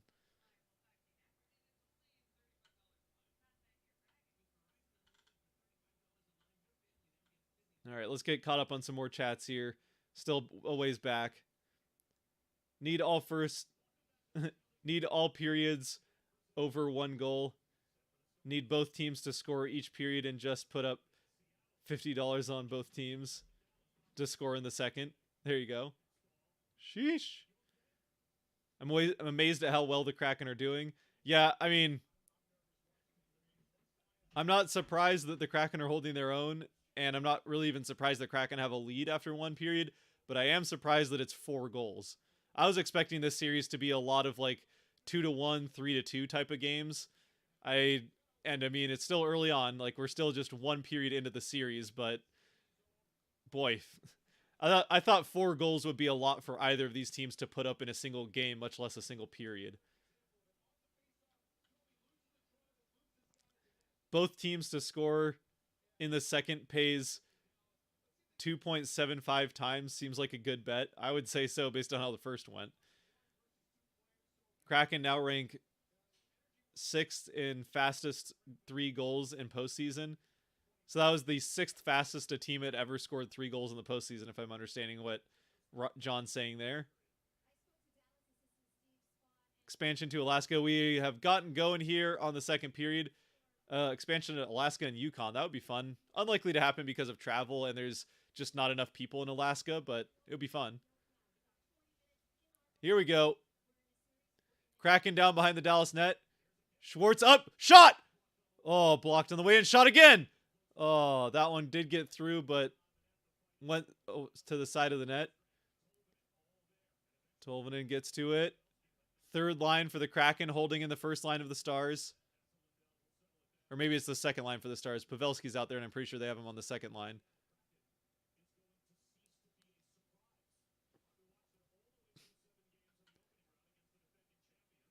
Sea chickens. Are sea chickens tuna? I don't know what a sea chicken. I don't know what people say with. Oh, we got another. I missed one here. Randy with the 8 spot. Appreciate it, Randy. $2 super chat per goal. Oh, appreciate it, Randy. Appreciate it. $2 per goal from Randy there. Starting with 8 from the first period. So, you know what? I'll apologize ahead of time for Randy's wallet, but let's hope the Kraken put up just a record number of goals here in this game. They should expand more Eastern teams like Kansas City and Milwaukee. Yeah, though both would be good locations. Traversing Milwaukee. JLM, my donation to Hockey Gods. Well, hopefully they'll shine upon your donation to a Kraken stream with some more Kraken. Oh, out in front. Blocked out. Oh, what a play. I don't know who that was. Was that Geeky that just sold out to break up that pass out into the slot? Great play from whoever that was. I think it was Geeky that just broke up that pass out into the slot. The Stars fighting for it down in the corner. The Kraken are not able to get it out. Rope Hintz keeping it in. Oh, out in front. Oh, Sagan had a chance. Tied up by Borgen is the only reason that one probably doesn't go in. Grubauer was there, but boy, was that right out in front of the net. Robertson with the puck now on the end of a long shift. Kraken trying to stay with it. They are able to. Geeky has it. He's at the end of a long shift, so he'll have to get off as he dumps it in. Susie goes after it. Beniers now following in. Beniers and Cartier down in the corner, but the Stars have it clean. Comes back the other way. Jason Robertson still out on the ice. He is now going off. He's been out there for quite a while. Oh, nice play out for Cartier. Cartier feeds it in, tries to go after it himself in the corner. He does get there, feeds it back along the boards, but the only guy there is Wyatt Johnston. And he gets it out. Another dump in. Jamie Benn and Susie. Oh, that almost went out right in front of. Oh, that was almost a really unfortunate chip right out in front of the net, but it goes past the Dallas player coming in there. Dunn gets it in. Here's Sprong. Doesn't have a lane. Donato also didn't really have a lane, but tried to take a shot anyway. Tanev plays it up to the line. Larson to Dunn. Dunn down to Sprong. Sprong shot. Tight angle off the shoulder. Donato tries to force it. Doesn't have anything there. Dunn. Oh, just puts it wide of Donato. Oh, Donato pivoting away. Out into the slot. Oh, tries to go for the power move out in front. Does not quite make it happen. Defended well. And we've got a penalty coming. And we've got a hooking, I think, on Daniel Sprong. Or I should say, hooking against Dallas on Sprong. The Kraken should be getting their first power play here. Big 50 bomb from JLM. Yep, again, appreciate it. If New York City Metro can support 3 teams, LA Metro 2, then Chicago could easily have one more. Yeah, there's a bunch of markets that could definitely have, like, Toronto could definitely support 2 or 3 teams, but they're not, like, the Leafs have so much pull, there's no way that's going to happen. Hamilton being around that area, they could. I mean, Hamilton had a team way back at the very beginning of the NHL, but with the World War II and or actually, that was World War One. With World War One and the Depression afterwards, a bunch of those teams. That's how we ended up with down just the original 6.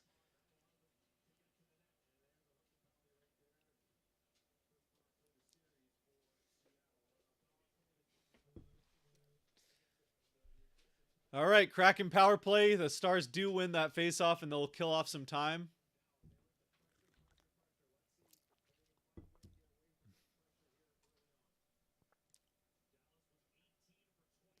Gonna miss some chat. Miss the Sonics? Yeah, me too. Cthulhu's evil. We're just fierce.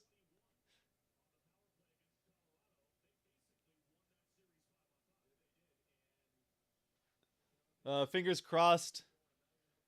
The NBA comes back to Seattle. Absolutely. Yep. Sonics have to come back. Sonics, there's rumors about 2 expansion teams next year. Oh, next year. Okay. I again, don't follow the NBA super close. The rumors I've heard about the Sonics have actually come from, like, inside the Climate Pledge kind of. Oh, Kraken get in. The Stars letting the Kraken into the offensive zone much easier than we saw. Like, the penalty kill for the Avalanche was so aggressive. This is giving the Kraken a lot more time here to pass the puck around than we saw with the Avalanche. Shot on goal, saved by Ottinger. Yeah, a much more I shouldn't say passive, because they're still fairly spread out here, the Dallas PK, but they're not just immediately attacking the puck like we saw the Avalanche do in the first round. But yeah, there were some, like, there's an NBA locker room that, as of, like, middle of last season, they were starting construction on an NBA locker room in Climate Pledge. Stars win another face-off, and they'll get that out to the far side of the ice. Goes into the corner, so Grubauer can't go after it because of the whole trapezoid rule. So Dunn has it, and with 1 minute gone in the power play, Dunn will skate it up. Drop it back for Wennberg. Wennberg across over here. Oh, no, that wasn't Wennberg. Sorry, that was Bjorkstrand. And now Wennberg puts it in. But Dallas will get to it and probably get a clear here, you'd have to think. Yes. Oh, no, Dunn kept it. Nice play, Vince. Around for Geeky on the power play. Dunn keeps it in. Wennberg keeps it going around the boards, but Dunn cannot get back to that side. Good plays a couple of times to keep for Dunn there. No, that was they're both fighting for it. That's not a call, Dallas. Here we go. Tolvanen. Oh, a cross for Schwartz. Pops up in the air.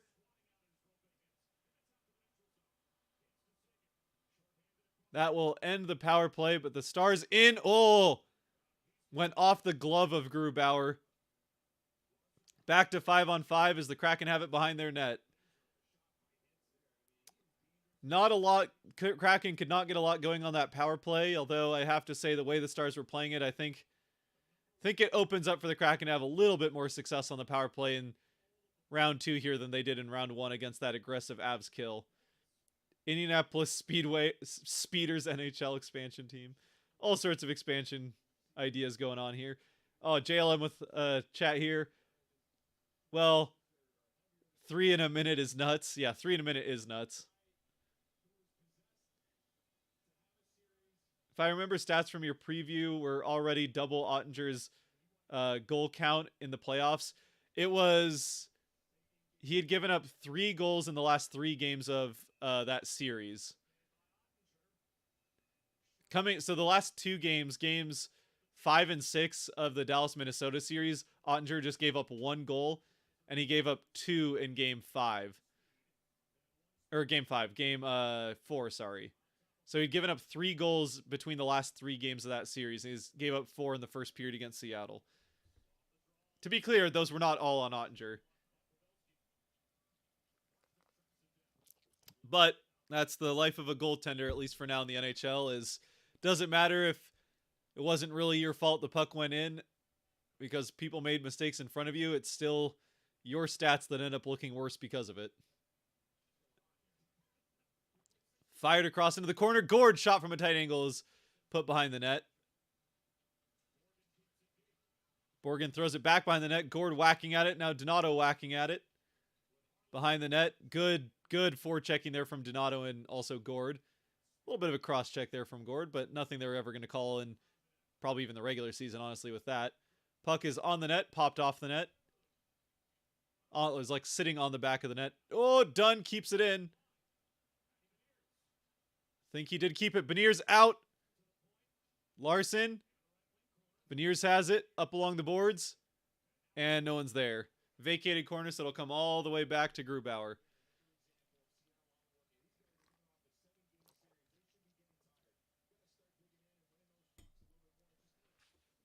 Kraken. Oh, Beniers after it.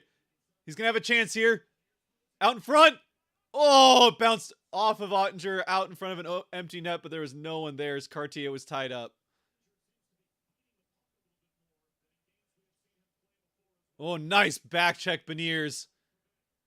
Just tying up Wyatt Johnston, not allowing him to do anything with the puck through the slot. Beniers is having a pretty good game here, quietly with just the 1 point. On the secondary assist on the Eberle goal.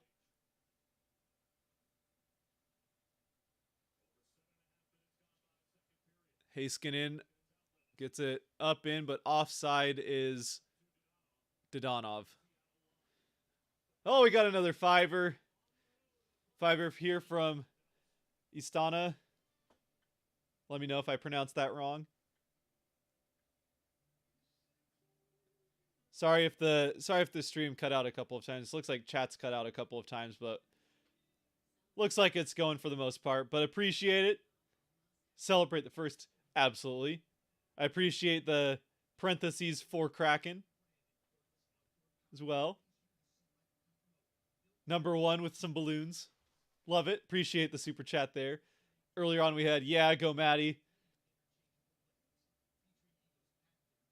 Actually, goals for every Kraken while we're at it, says Istana. This is insane what the Kraken are doing. Yeah, this is... Again, I wouldn't say that, like... You wouldn't have shocked me if you'd said the Kraken would be up 1-0 or maybe even 2-0 after one. I thought, okay, could see it. But to have scored 4 goals in the first period, my goodness. Again, like I said earlier, 4 goals by either of these teams in a game I thought was going to be pretty rare, much less a period. Based on how these two goaltenders had played in the first round of the playoffs. I've been a season ticket holder since Vegas' first ever game. That's pretty cool. It's pretty cool, Leonard. That's a crazy arena. I'd love to go to a game in that arena at some point. It's like no matter what you think about the Golden Knights, you have to admit that they are very Vegas. The primary, like, now switching to those gold jerseys as their primary jerseys, and all of the hoopla and show that they have going on around the game itself in that arena. It's very Vegas. They stay true to the Vegas way. Hamilton would siphon fans that drive from Buffalo to watch the Leafs.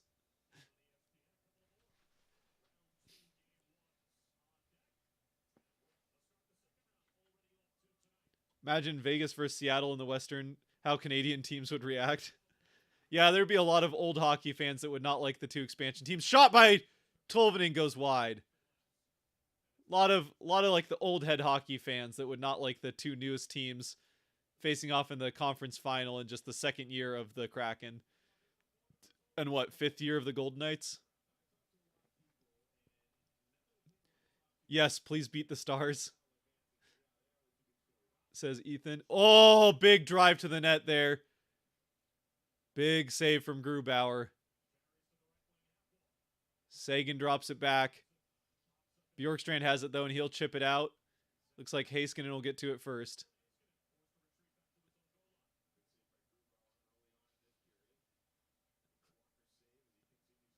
Here comes Heiskanen into the offensive end. Kraken have not given Heiskanen much space this game, which is a good thing. And we'll have an icing, so the puck will come back down for a so far rare face-off in the Kraken end of the ice, and that is something to be nervous about if you're Kraken fans based on how Colorado was able to score off of those type of face-offs and how much better Dallas is at winning face-offs.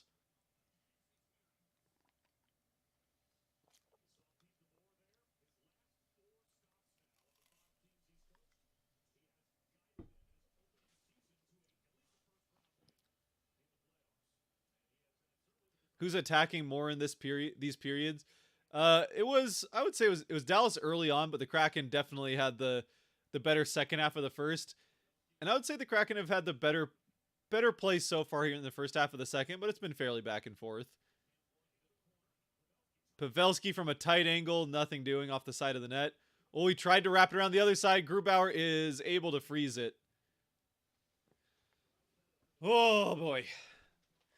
It would really be nice if ESPN would put up the shots on goal next to the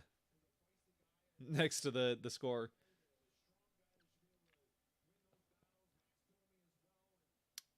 Who you calling old? Hey, look, I didn't say all old fans. I'm saying more like the same type of fans like in baseball that believe in the unwritten rules, like that kind of fan. Like the kind of fan that still wishes that it was a like the NHL was still a 6-team league. That kind of fan. You know what I'm saying? Like, I'm not saying there's a lot of them, and I don't even think most hockey fans who are old are like the old head hockey fan. But that's what I was, the traditionalist fans. The ones that still think that anything south of like Toronto shouldn't have a team. Which, to be fair, Seattle is actually north of Toronto. So, latitude-wise. Yeah.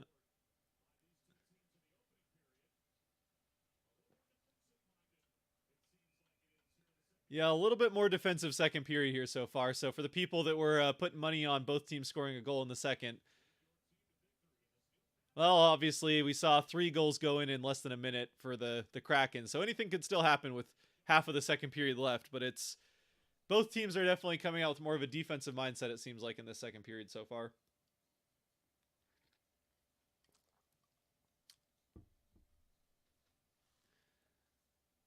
These are 5 cities near there are 5 cities near Toronto with a similar population to Seattle. So expansion could be Brampton even.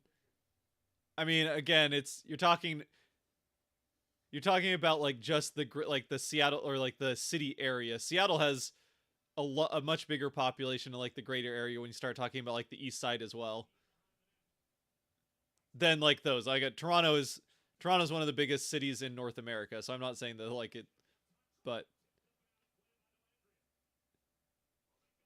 the reasons for like coming to Seattle, you can't make their argument really with Vegas, but for Seattle, it's a much bigger fan draw than just like the immediate downtown Seattle area. Appreciate everyone here for joining. We're now at 10 minutes and 8 seconds into the second period, or 10 minutes and 8 seconds left in the second period. Kraken leading 4-2 off of well, actually, Dallas scored first, the first time in franchise history for the Kraken that they were down 1-0 in a playoff game after having scored first in all 7 games of the series against Colorado. But they came back, tied it at 1. Then Pavelski got his second goal on a beautiful tip. Oh, shot! Geeky! Saved by Ottinger. Nice. That was a good positioning save there from Ottinger. Geeky with the one-timer, though. Definitely a good look. One of the better looks we've seen here in the second period. But then the Pavelski put that one in to make it 2-1 Stars not long after the Kraken had tied it. But then the Kraken come back with 3 goals in less than a minute to make it 4-2.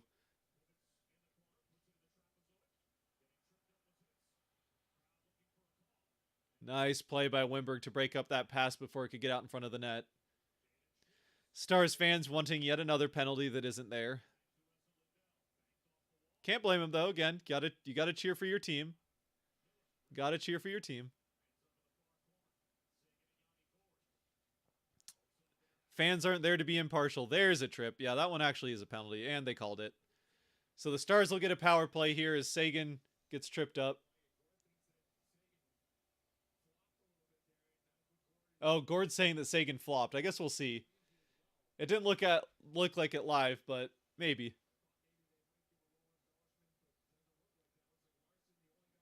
Larson's the only one going. Oh, yeah. It wasn't a trip. It was a rough for Larson. And I got to say, I can see where Gord's coming from. That was a bit of a flop. That was a bit of a flop. But he sold it. He sold it. It wasn't quite a soccer flop, but it was definitely a flop there.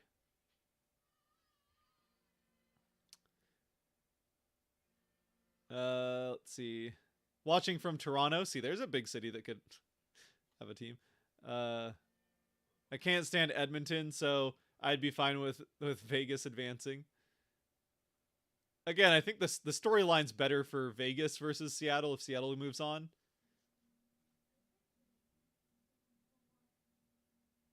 (18-14) shots on goal for Seattle. Yeah, I think Seattle's gotten the slight edge here in the second period. It was a pretty even first period, all things considered. When it came to shots on goal, at least the Stars had the better start to the game, and then the Kraken had that just rush of offense through the back half of the first. 6 in the first, 0 in the second. So far, yep. Yep, these teams are playing much more the defensive type of game that I think we expected coming into this series in the second period here than we saw in the first for sure. There definitely hasn't been as much open ice as we saw in the first period. People can hate my Knights, but be honest, if your expansion team, you would dream of making the playoffs 5 in 6 years. Well, yeah, obviously. I mean, that's part of why I think people don't like the Golden Knights is because they had so much immediate success, and really Vegas hasn't known what it's like to not be a good team, which I think is why people don't like them. I think that's what opened the door for people to not like them was just the immediate and constant success. And then I think what pushed it overboard was how the management treated, well, I mean, especially Marc-Andre Fleury, who's one of the most like universally beloved players in the league, but just how cold the way that Vegas has treated players and kind of rubs some people the wrong way. So it's kind of a lot of little things, I think, with Vegas. As far as Seattle fans are concerned, I think it's just the division rivalry and expansion rivalry, I think, is pretty much it. Also, if there's any fan base that had to hear way too much about Vegas more than they whoa, big save Grubauer, and then a good defense. Nice clear. If there's any fan base that had to hear way more than they wanted to about how good Vegas was in their first few years, it was Seattle. So I think Seattle fans in particular are a bit conditioned to not like Vegas because of that. In the same way that like all of Canada is conditioned to hate the Maple Leafs because they hear way too much about them.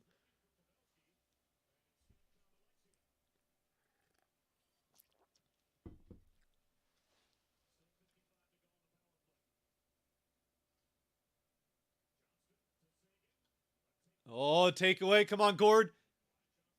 Nah, just got it off the stick, but couldn't quite keep it going. There we go. Alexiak chips it back down, kill off some more time. This Kraken penalty kill has been looking pretty good through 3 quarters of power play so far. But back into the offensive end, Suter to Domi. Suter over across to Wyatt Johnson. Up to Suter. Suter to Domi. Domi shot. Blocked in front by Susi and batted out by, I think it was Tanev. Suter with it behind the Dallas net with 10 seconds left on the Dallas power play. Their second of the game.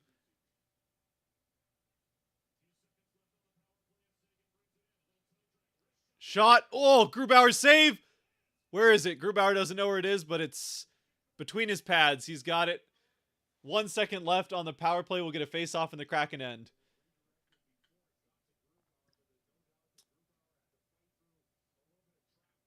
Kraken gonna sweep.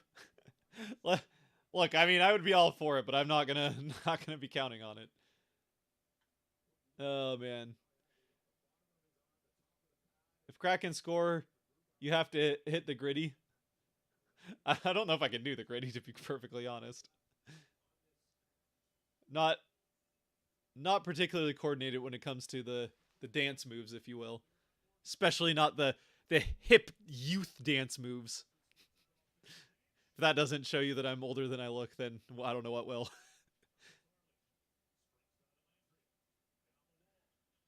Oh, down along the wall. We got 6:50 left in the period. Big hit from Borgen. Woo! On, I think, who was that? Marchment that he laid a hit on? Heiskanen has it now. Oh, chipped in by Geeky. Still has it. Still has it. Wheels around. Shot. Out in front. Where is it? Oh, almost rebounded into the feet of Eberle, but the Stars have it coming back out. Heiskanen will throw it in. Little bit before middle of the ice, but they'll give it to him.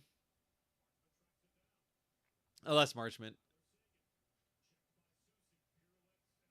Sagan still has it, looking for a pass behind the Kraken net. Fortunately, he cannot do the Michigan, as far as I know. That'd be the kind of time and space behind the net you don't want to give, say, Trevor Zegras, for example. But Kraken get it out with 6 minutes left in the second. Oh, there's a big hit and return. Rope hints on...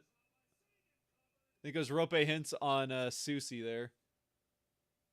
Pretty big hit after Borgen laid someone out. Grubauer, pretty nice save there. Trying a wraparound shot. Tanev really wants a goal. Yeah, just my luck. I get so confused when they say the old star Alexiak. Takes me a minute to realize it's star play. No, Alexiak played for Dallas, so yeah. But yeah, they're not saying that, yeah, Alexiak used to be a big star in the league. No, he used to play for Dallas. Can you say Ben, it's my name? Ben? Julia? I don't know what that means.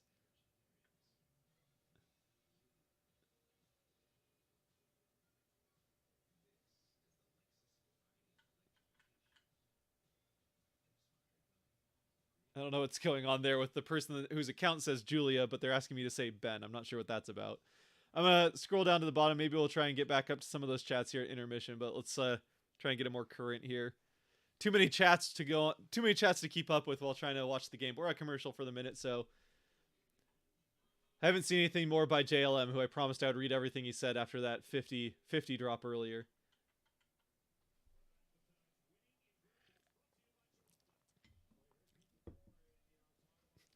I am Gru. I had Vegas versus Boston in my bracket now. I have Vegas versus Toronto, mark my words.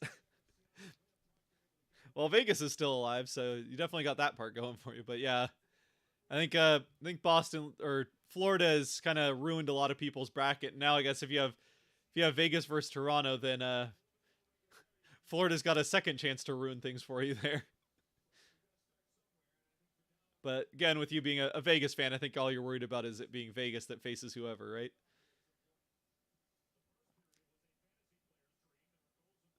Same thing with Avs to Stars.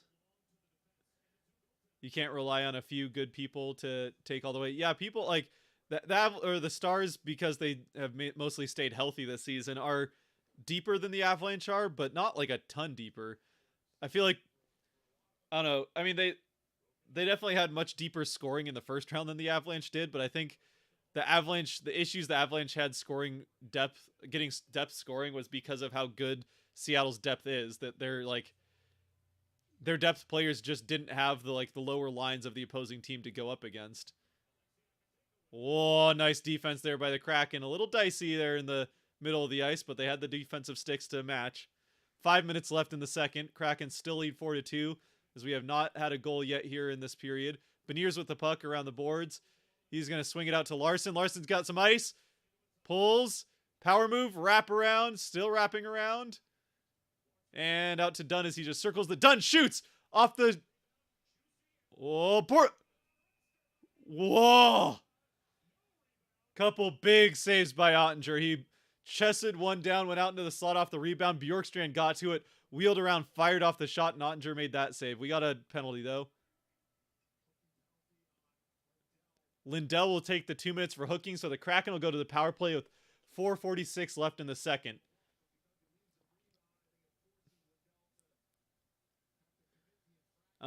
For the last game, did you do the player guessing for who you'd guess? I don't know what. I'm sorry, I don't know what that means. I probably missed an earlier comment that made that make sense, but for the last game, did you do the player guessing? If so, who did you guess? I don't know player guessing for what. I don't know. Sorry if I missed something that was alluding to. Sprong out to the side. Kraken able to hold the early part of this power play, but the Stars do get it cleared out. So it'll be collected behind the net by Schultz. ESPN with this thing where they put the name of the player who has the puck on the power play. Schwartz dumps it in. Sprong fighting for it. The Stars are happy to keep it just down along the boards, but Schultz gets it up. Uh-oh. Hintz shoots and save made by Grubauer as it goes out of play. So with 1:16 still left on the Seattle power play, we'll have a face-off in the Kraken end. Dope bet against the Devils and Smid in the East. Yeah, what a story that is. Coming out of nowhere, and what is it, like 1 goal or 2 goals he's allowed in 4 games for the Devils? That's incredible. Incredible start for... He's a rookie goaltender too, right? If I'm not wrong. I know he's a young goaltender. I mean, I think a lot of people are sleeping on the Canes, so I still have the Canes in that series, but yeah, the goaltending there was incredible in the comeback for the Devils in that series over the Rangers.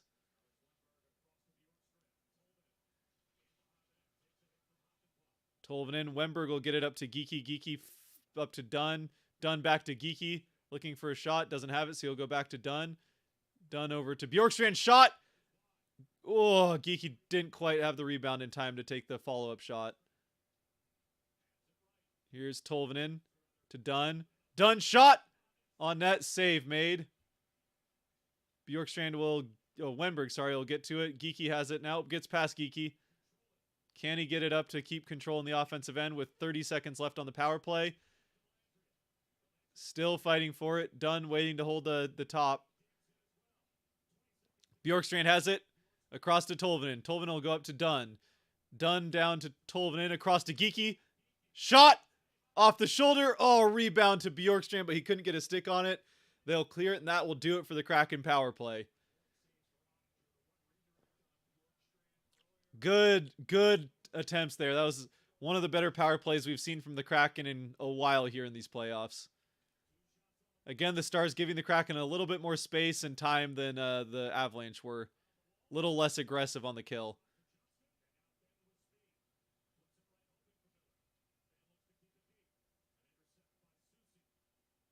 Up to Donato. No icing, a chip in. Oh, Tanev lost his helmet, so Tanev will have to leave after laying a hit. Leave the ice. He'll stay in the game, obviously, but his helmet down on the ice. Bjorkstrand lays a hit. Nice play by Gord. Eberle in. Hounded. Shot. Save made by Ottinger. Eberle still has it, though. Out in front. Larson will put it back down for Gord. Gord behind the net for Cartier, sorry. Eberle down in the corner. Looks like Lindell that has it. Oh, nope, sorry, that was Marchment.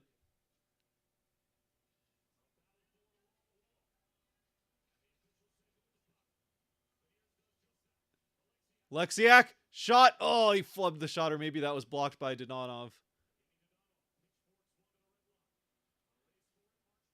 Evgeny Dadonov of Golden Knights fame from last season. Golden Knights tried to trade him to Anaheim, but then he had a no move, so it didn't end up happening. Here comes Cartier out with the puck. Eberle trying to return it to Cartier down the middle, but it's not there, so they'll go off on a change as Dunn has it along the boards. Dunn feeds it back the other way for Schwartz in on off the change. Schwartz up along the boards. Larson has it to Dunn. Dunn chips it down to Geekie, who get to it. Geekie puts it back around into the corner for Schwartz. Up to Dunn. Fires off the shot. Blocked in front. Geekie fighting for it. 40 seconds left in the period. Say pretty safely we're not going to get goals from both teams in this period. Larson out in front. Schwartz. Oh! He just couldn't get it to settle when he had the net empty for him. At least a window of net empty anyway. A very good chance there. Ottinger was down and out, but he was able to slide, at least slide over to that side of the net to stop the Schwartz shot. Chipped in, 8 seconds left. Dunn will just try and clear it up and get it out. 2 seconds left, and that will do it for the second. No scoring in the second period. We'll go to the third with the Kraken leading 4-2. 6 goals in the first, none in the second. And it's still 4-2 Kraken. All right, let's get caught up on some chats here. I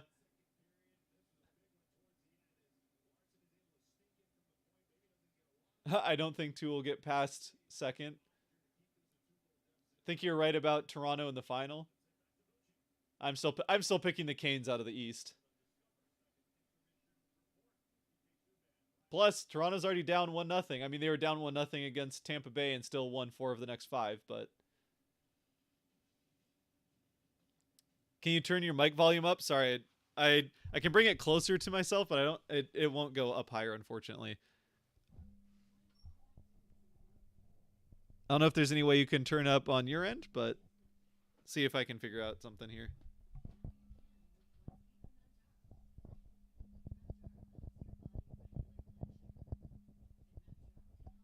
Oh, is that louder?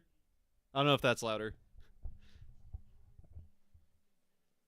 There's like a little thing on the mic, but I've never been able to tell if it actually does anything. So I'll just try and bring the mic closer to myself, and hopefully that'll help.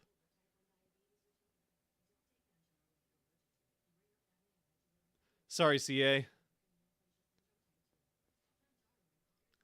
I think the Devils in the final for the East, says Fear the Deep. I mean, I'm not saying that the Devils don't have a chance to win that series by any means. I don't know. I think the Canes are just too well balanced. Now, I will say, if the Devils keep getting that same goaltending that they had from that young guy in the later part of that series, then it's going to be a tough one. But I still think the Canes are the best team defensively in the NHL, and yeah, I just don't know if the Devils will be able to score enough, to be perfectly honest.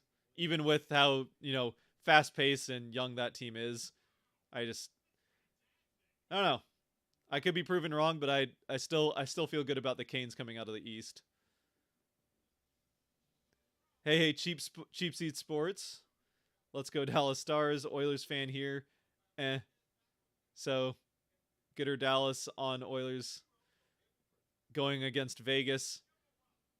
Right, let's go winning.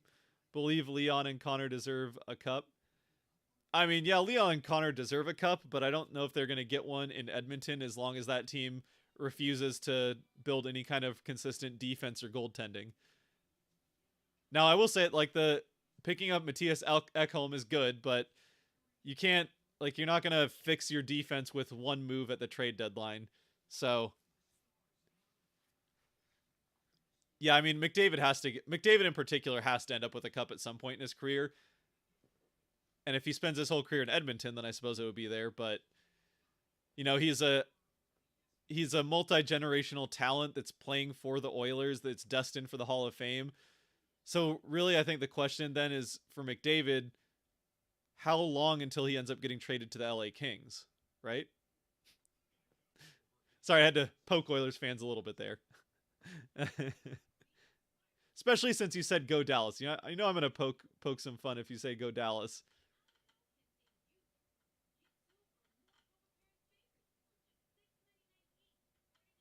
Use your inside voice.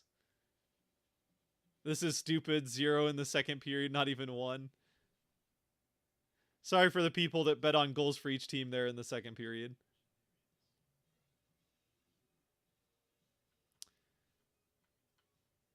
Yeah, I mean, for the storyline, I'd say that I'm kind of pulling for Vegas. Like, I think that I still like the Oilers better. Like, I just, I have such a hard time cheering for the Golden. No offense to Leonard. I know Leonard in here, Golden Knights fan. No offense to Leonard, but I do prefer the Oilers as a team. That having been said, the storyline of the two expansion teams in the Western Conference Final is just too much fun not to root for.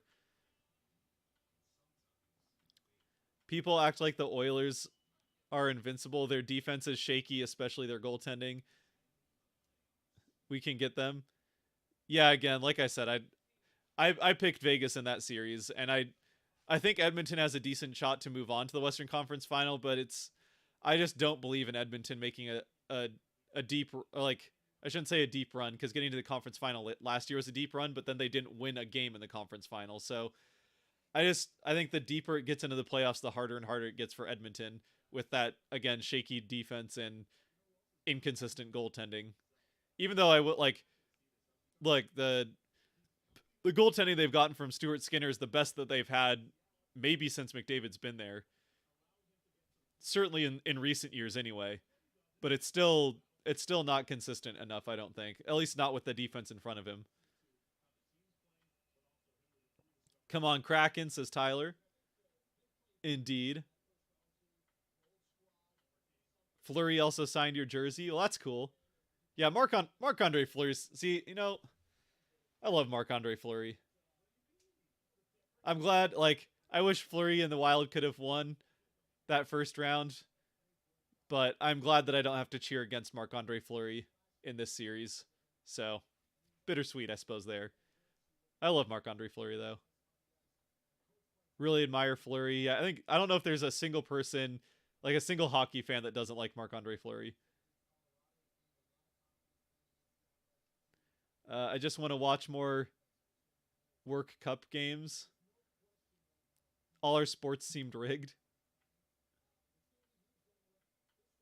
I don't know about rigged.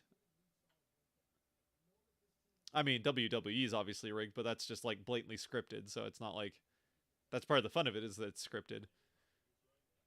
What's my final score guess? I'll say 5-3 Kraken for this game. I think Dallas will get one more, and then the Kraken will get an empty netter at the end. Oh, we got super. We'll jump down to the bottom here. 26 from Randy. $1 super chat for each Kraken shot on goal. Oh, appreciate it, Randy. Thank you. Maybe Randy just wanted to donate a bit more, and there were no more goals in the second period. So appreciate it, Randy. Big $26 donation there. Speaking of which, we got some more JLM ones that I got to read out here after his big super chat earlier. He gets trolls because he's doing a great job. Look, you know what? If the stream gets big enough, you're always going to have some people that want to troll. Plus, it's sports, and what would sports be without some fans that want to troll, right? I mean, heck, the Dallas Cowboys have an entire fan base of trolls, right?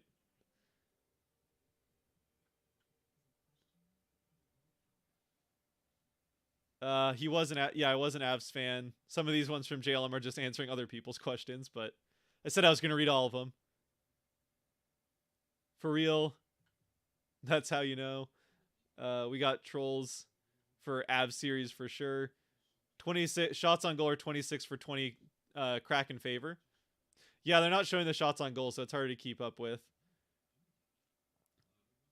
We bet on the Panthers today and won. Oh, good for you, JLM. Get that maybe that's where some of that money came from, was the Panthers winning. In that case, go Panthers. Yay, Randy, says JLM.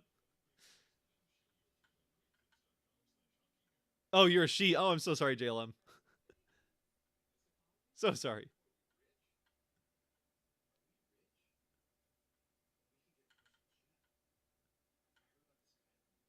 Well, JLM with the biggest super chat so far, but Randy with the big $26 there. Big shout out to Randy. Thank you for that. Now we'll get back up here and We'll hope for some more shots on goal for Randy and more goals as well. Randy's liking the shots on goal and the goals as well for the Kraken. That Devils Rangers game was vicious. More like watching football on ice. Yeah, I mean, if you like football on ice, then you're definitely disappointed that Jacob Trouba's out of the playoffs.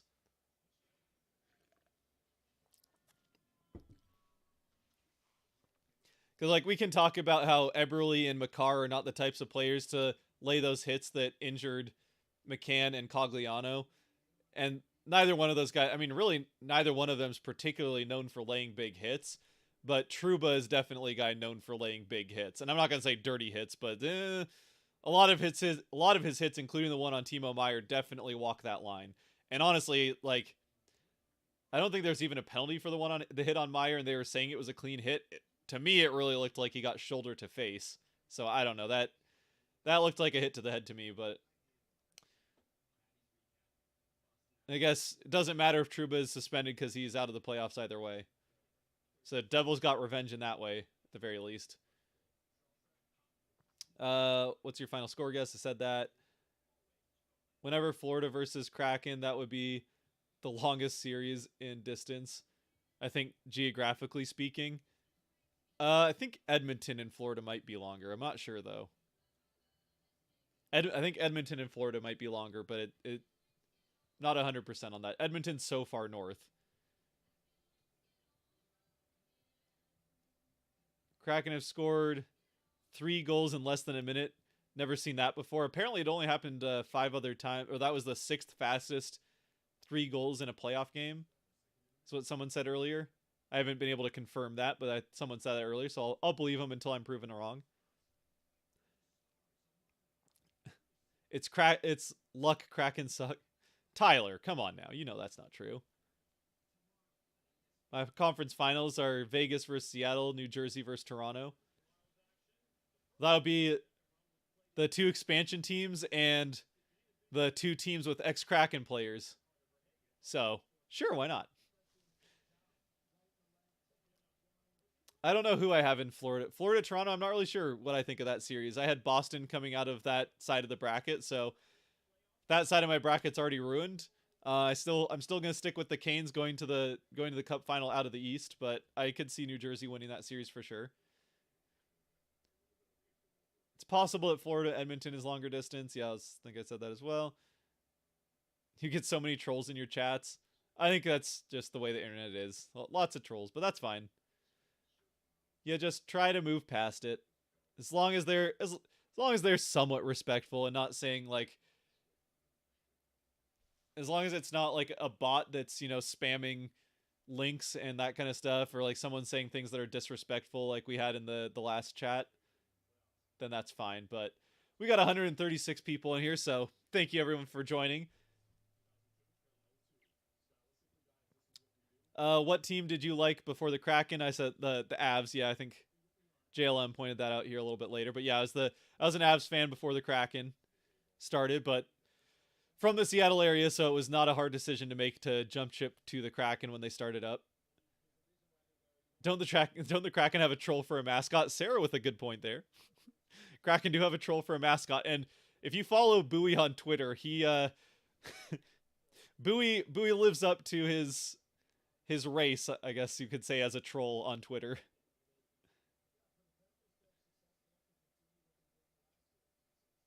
Bowie's an entertaining Twitter follow, I would say. If you're not into Twitter and you don't want to go for it, I totally understand. If I, didn't have to have a social media presence of some kind for the sake of the channel, then I probably wouldn't be on Twitter anymore either. Twitter is an absolute mess and has been since Elon took it over, but at least the sports part of Twitter I think is still pretty sheltered from what Elon has done to it. So that's good, at least for now, until it dies and we find something better to move to. And the way things are going, Twitter is spiraling towards that scrap heap.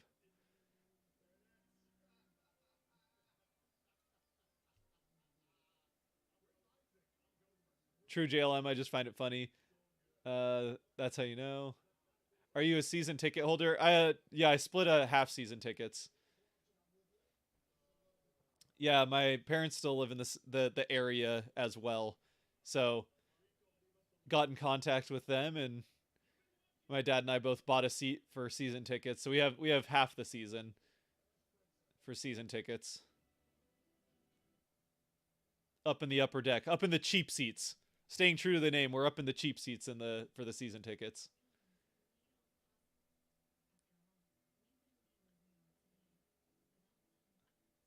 See if has JLM said anything more. Got to make sure that whenever JLM says anything, we shout out whatever she says.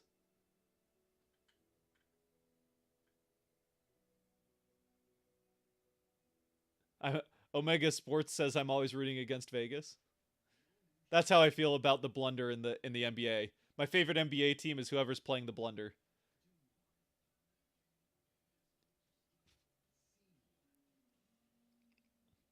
I meant the actual mascot for Seattle is a troll character. He is literally a troll. Yep, he's literally inspired by the Fremont troll.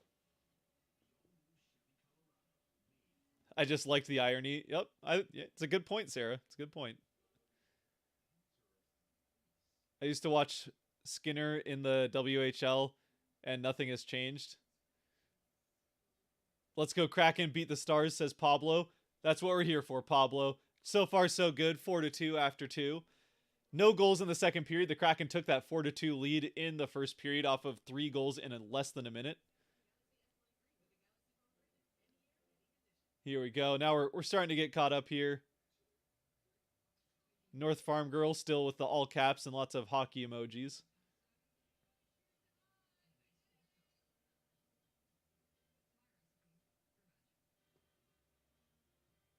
See, this is also why I put on the chat delay, right? Wow, congrats, bravo, Randy. What did Randy say earlier? Oh yeah, that's the super chat. Thank you, Randy. Say that again. I'm finally getting caught up to where that super chat was. We're working our way through. Statistically, I think the Leafs would spank New Jersey, but I don't think New Jersey has the stamina. Just a lot of untamed energy. Yeah, I mean, from an entertainment standpoint, the Devils are maybe the most entertaining team left in the East.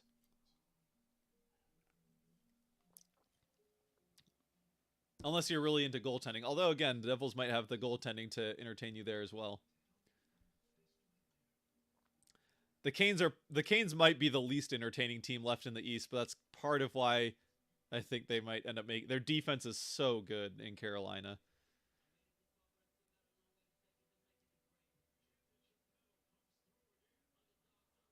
That's what I'm saying. Oilers goaltending is really, really shaky. I think it honestly I feel like it's more the defense, but yeah, the goal it's at least not consistent. And I think their defense definitely doesn't help that out. Because I think Skinner is again probably the best goalie they've had, at least in the last few years.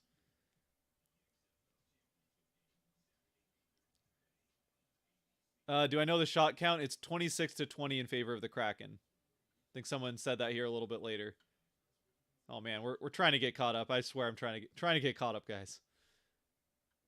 I'm like answering questions, and then a few chats later, I see that someone already beat me to it. Which franchises trolls are your favorite? I mean, I'll go with Seattle's because they're on my side, right? You know, if you're gonna, everyone likes the trolls that are on their side, at least for the most part, anyway.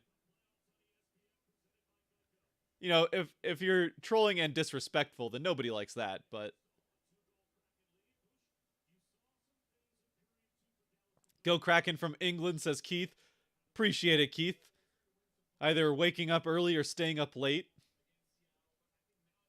I guess what you're 8 hours ahead of or 9 hours ahead of us, so probably up early there for Keith in England. I'm picking Oilers to sweep the Golden Knights. Bold.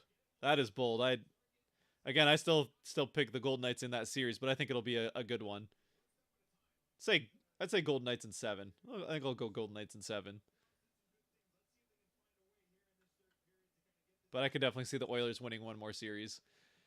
Here we go, starting the third period. Speaking of which, I don't think I changed over the little reader, so I probably should do that real quick. Kraken won the opening faceoff.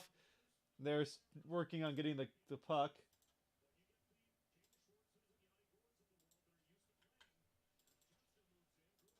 There we go. All right, we're caught up. See, this is why I do it right after the period ends, because otherwise I forget. But I was so focused on trying to get caught up on chats, which I didn't even manage to do, because y'all are just flooding the chat there, which I appreciate. 140 people in here right now. Shot! Whoa, that got through. I don't think Grubauer saw that through the screen, but it went wide. Here we go. Nice move from Wyatt Johnston. Sorry, there's a T in there. And we get it pitched out. That will go back for an icing, so the Kraken will not get the change. About a minute into the third. Who do you take between Marner and Aho? I'm assuming we're talking about the Islanders Aho. I would probably, if I had a choice to have one player or the other, I'd probably take Marner, but I'd be happy with either one.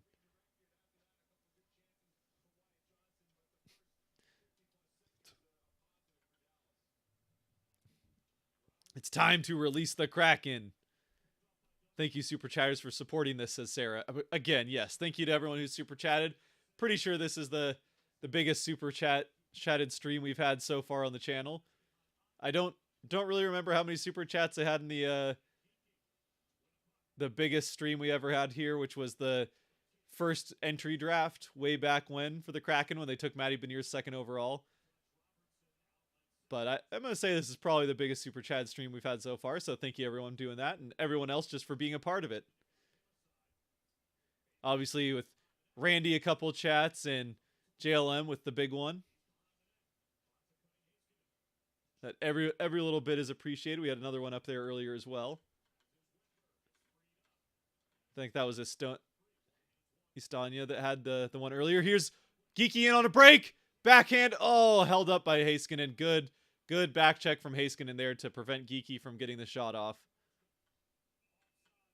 And the Stars are offside, so we'll get a face-off outside the Kraken end. Shots are 26 to now 21 as the Stars have won so far in this period. Oh, yeah, that definitely could have been a penalty for hooking there. A nice little poke at the end from Ottinger. You don't need to read my chats. I just wanted to support you. Okay, appreciate the appreciate it. Appreciate the support. I just felt bad because you had the big support chat and then had no. Oh, shot! Was that not in? Oh, how did Beniers not score there? Oh, how did Beniers not put that in? How did that not go? Beniers had his stick on his head. How did this not go in? Oh, he put it off the post. Oh, he had empty net. Beniers, no! Oh, my goodness. That was there. Matty. Oh, he was just trying to make sure it was wide of the glove. Ottinger did almost get a glove to that, but Beniers he's kicking himself on the bench. He knows he had one there. He knows he had one there. He's not going to miss very many of those, but he put it off the post. Ugh. That was 5-2. Well, the Kraken's still getting some offense again here. Oh, but the Stars right back the other way. Saved by Grubauer. Now we'll get back out the other way. A drop pass, Donato in. Goes to Sprong. Sprong the shot looking for a tip. Is blocked out in front. Tolvanen keeps it in with his skate or his stick. He kind of kicked his skate way up in the air. Nice play. Circle around. Wraparound shot. Into the pads as Donato. If we know one thing about Ryan Donato, it's that he loves his wraparound shots. But yeah, so JLM had the big chat earlier and then had no text on it. So I was like, well, if you're not gonna, but appreciate it. 4-2 Kraken. I'm gonna scroll to the bottom here. And we'll just go live with chat. So appreciate everyone that's jumped in here and been a part of the chat.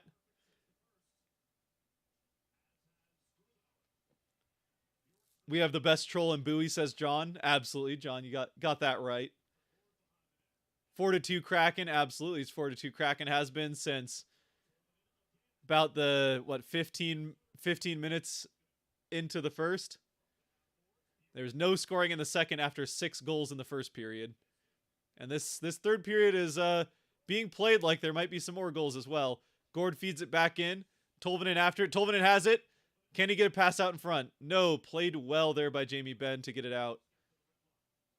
Off of it, the shin of Jamie Benn as he puts it back in for Tolvanen, who's not going to get there before Heiskanen.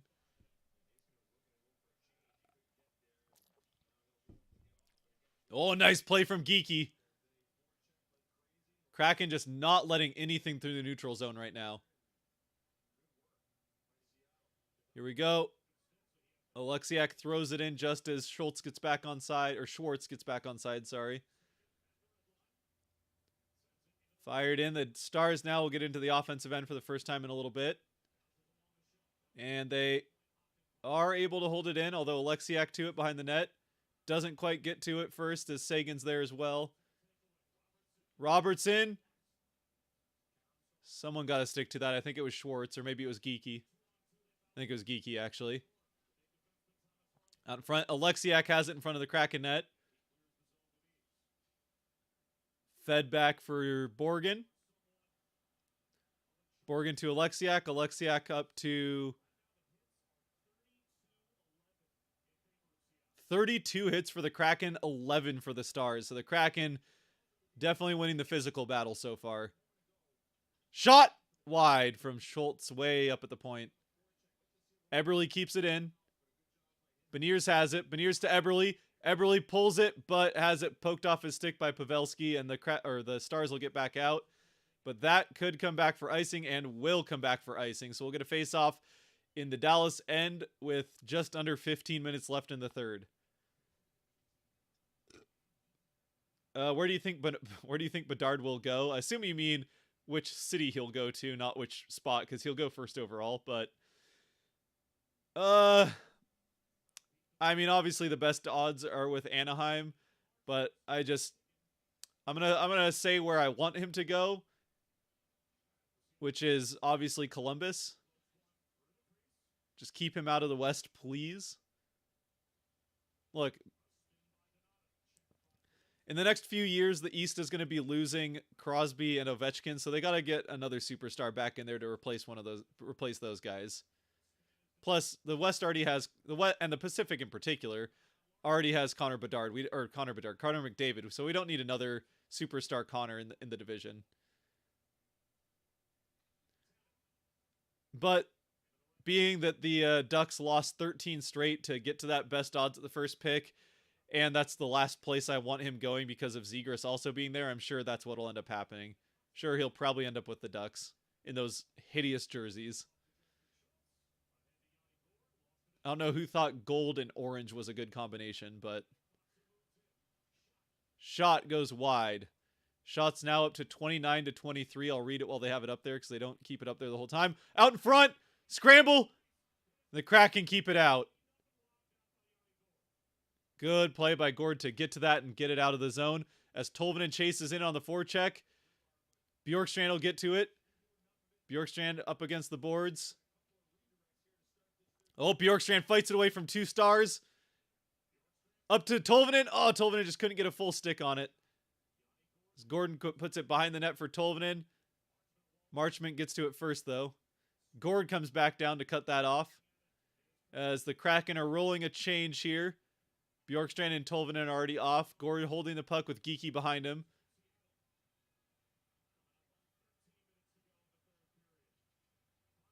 Starting to get some cross-checking going on there, but the puck does eventually come out. Gord's still in that same spot, gets the puck right back to him. Geeky got taken down by Marchment, and then a big cross-check to the head. Get Marchment out of there. He's just cross-checked Geeky twice while he's on the ice. Get that scum number 27 out of here.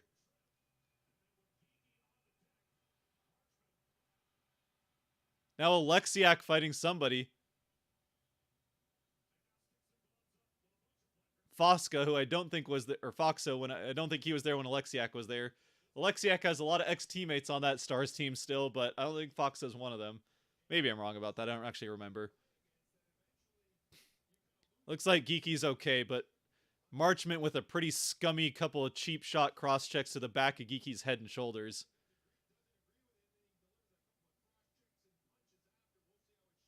Just sucker punching Geeky while he's down.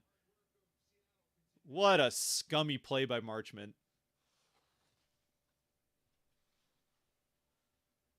What a punk, absolutely. What a punk, to put it lightly.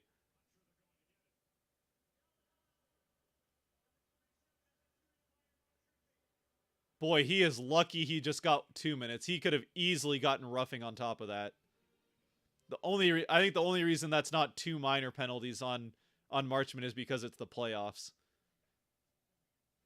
Matty is so mad at himself. Yeah, Matty is kicking himself for not putting that in what was basically an empty net. But he might have another chance here coming up on the power play as Marchment made a handful of bad decisions in a row and tried to hurt Geeky.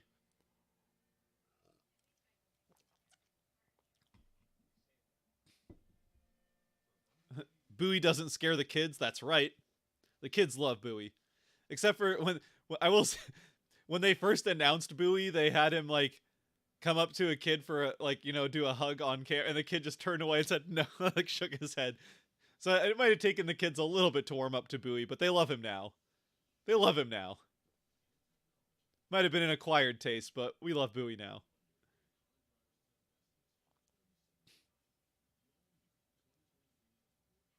I don't know what you mean need a couple of goals to tie it. The Kraken need a couple more goals to take a 6-2 lead.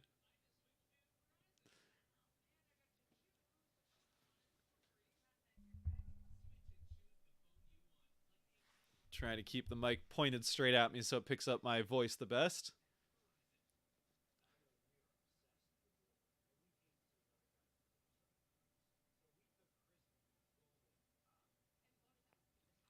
Is Geeky okay? Yeah, I think he's all right. Probably he might have some bruises, but he was managed to just kind of like curl up and protect himself, so I think he's fine. But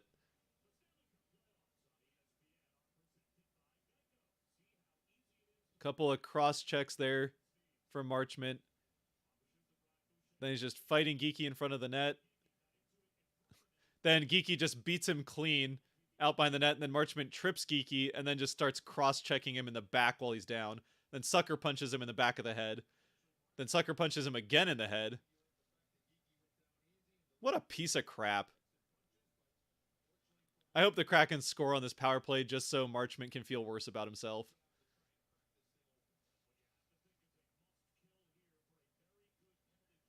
Kids are afraid of Santa the first couple of times too. True.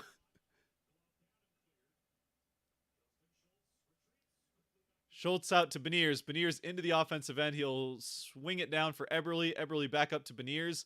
Beniers across to Schultz. Schultz down for Sprong. Sprong up to Schultz. Schultz has Beniers on the far side. Beniers skates up to Eberle in front. Bounces in front of the net. Out in front. Shot by Sprong goes wide. And then it gets cleared. Whoa, a dangerous couple looks there for the Kraken.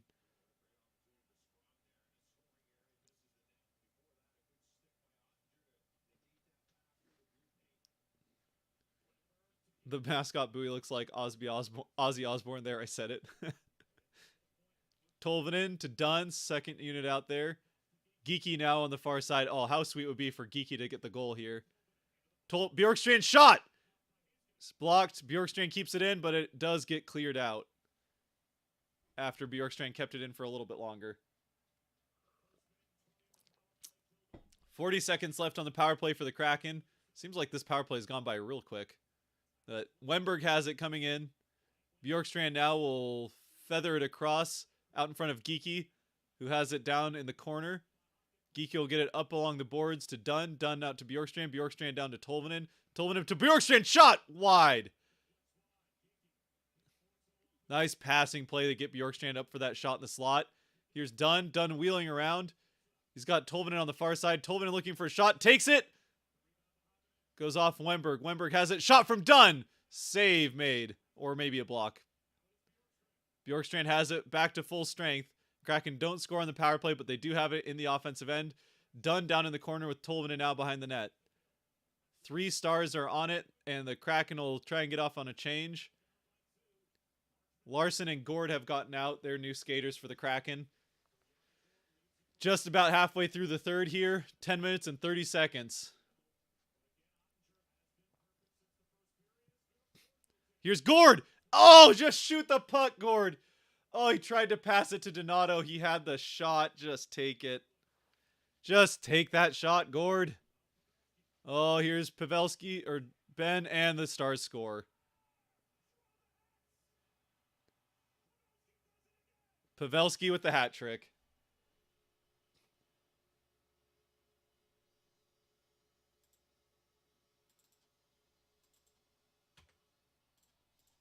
Well, that sucks. I said it, though. I said I thought the Stars would get one, and then the Kraken would get one back, but... Pavelski, his first game back after game 1, and he gets the hat trick. Just bounces right to him. Rebound off of Grubauer. Oh, Grubauer just couldn't quite keep it in his chest. Pavelski is just the first one to it in front of Larson. Lucky bounce for Pavelski, and he's got 3. All 3 goals for the Stars are Pavelski in his first game back in the playoffs. Boo!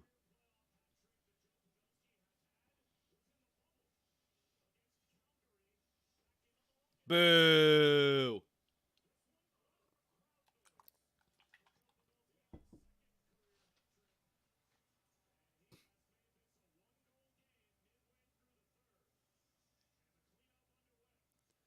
So they're taking some time to clean up the hats here.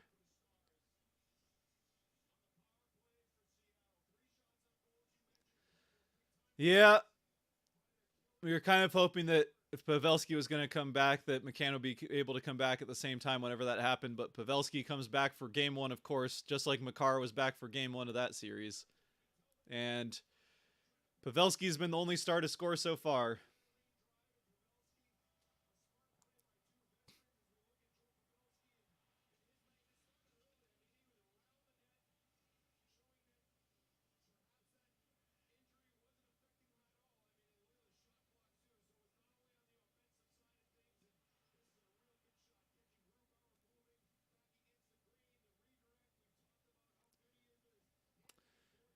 I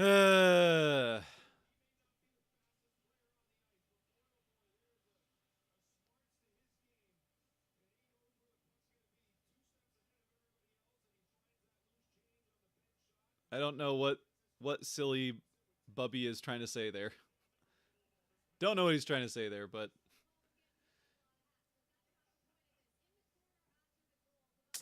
All right, Kraken.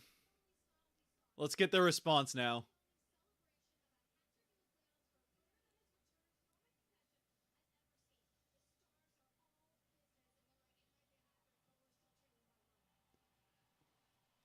All right, Kraken, let's get that response. I did say my score prediction for when someone asked in the second, and I don't know if it was that bold, but felt like the Stars would get 1 here in the third, and then the Kraken would come back, make it 5-3 final. I said with the empty net, but I'd be okay if it happened before then. Oh, a couple let's go Kraken towels. That's right. Oh, sorry, they say that's hockey, baby. Absolutely.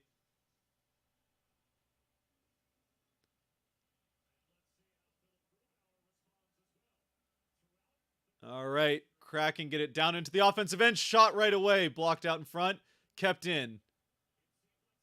Eberle has it in the corner. Eberle circling around. He does get it up to Larson. Larson down for Beniers. Oh, nope, sorry, that's Cartier. The Stars do not get it out. Turned over. Oh, no. Cartier ran into Eberle. Beniers has it, though, circling. Done. Shot. And blocked into the netting, so we'll get a face-off in the Dallas end. Oh, Eberle just picked off that pass, and Cartier, unfortunately, just ran into him.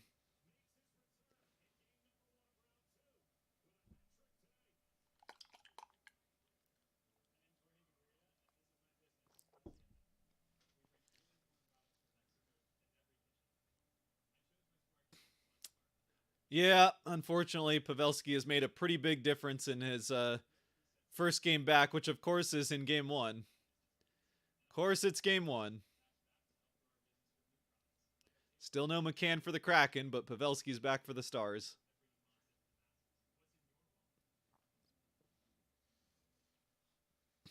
I believe as well. I believe as well.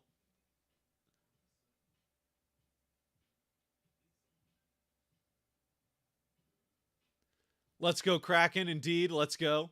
Still got this. Still have the 4-3 lead. You'd rather have the 4-3 lead than not. The Kraken have been very good when entering the third with a lead. And they had a 2-goal lead entering this third period.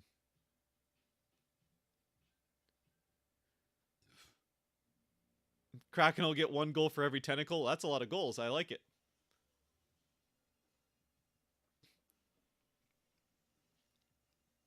If we learned anything from the Avs, it's that one good score isn't enough to defeat the Kraken. That's right.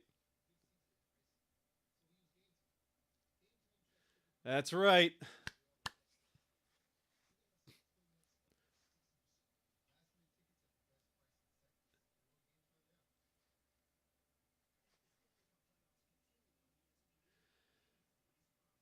Oh, all right. Well, it got a little bit tighter, a little bit more nerve-wracking here. The third Stars goal, but that's all right. Kraken still have this one in control. The Kraken have still had the better opportunities here in the third period. They just got the Stars just got that one lucky bounce there. Just got that one lucky bounce. Stars win the face-off out in their end of the ice here. So we get back to play with 9:30 left in the third. Out in front. Blocker to side by Grubauer as the Kraken get it not quite out of their end. Cross to Heiskanen, and that's blocked in front by Borginen into the netting, so we'll get another stoppage. This time the faceoff will be in the Kraken end. What's up, says Ryan. What's up? This is an insane game. If you had named the team, would Kraken have been your choice? Of the ones that people were rumoring, it was definitely the one I liked the best, yeah. It's definitely, of the popular names that were floating about in the like year that there was rumors about what the team name was, the Kraken was my favorite.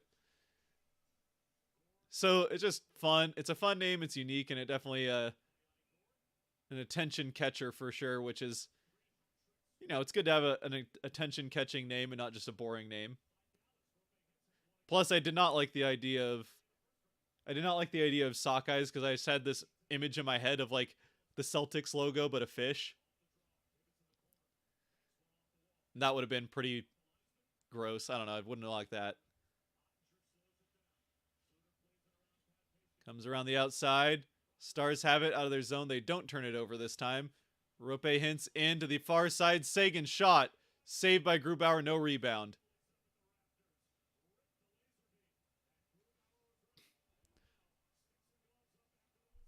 Shots. Oh, Gord just got his helmet ripped off by, I think that's Marchman again. No, that's Heiskanen.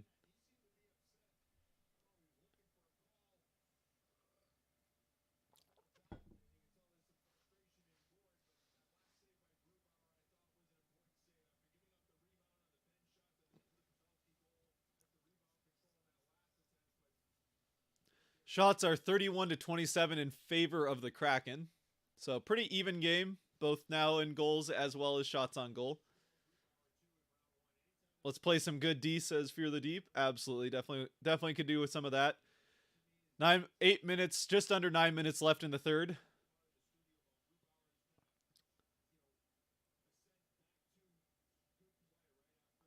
The name Kraken sounds like a fad name that won't age well. I mean, you could say that about a lot of names in pro sports that you wouldn't think would age well, but you get used to them.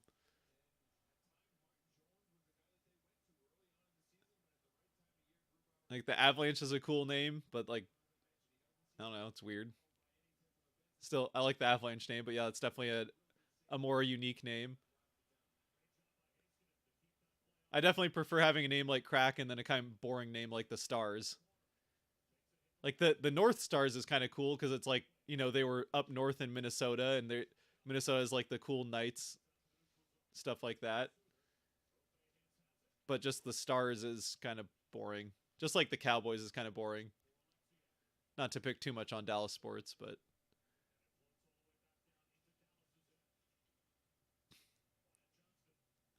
Mavericks at least is a, I don't know, more all right name.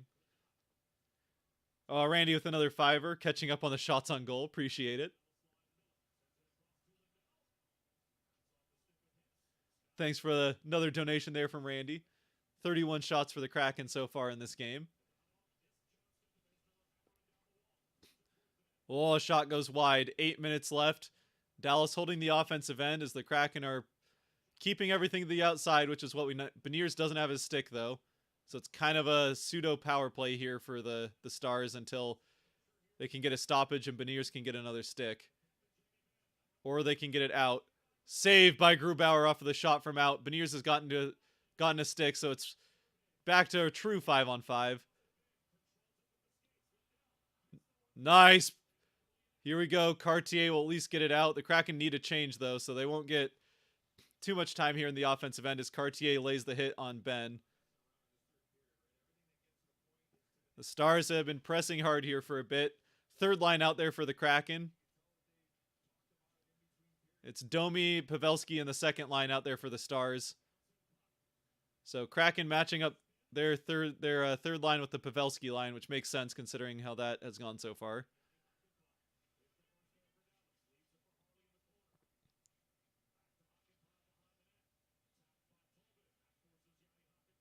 Tolvanen still handing it behind the net. Here's Bjorkstrand. Feathered in. Oh, if this pass gets through. Oh my goodness, it went off Pavelski and in again. It's tied. Pavelski has just got a horseshoe up his butt this game.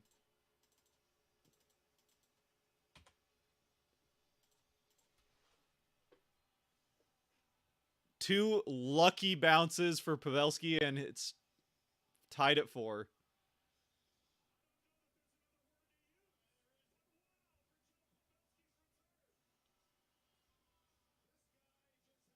Just bounces in the air and just... I mean, I guess he does do that somewhat intentionally, but it goes off of his glove. But it just bounces right in front of him.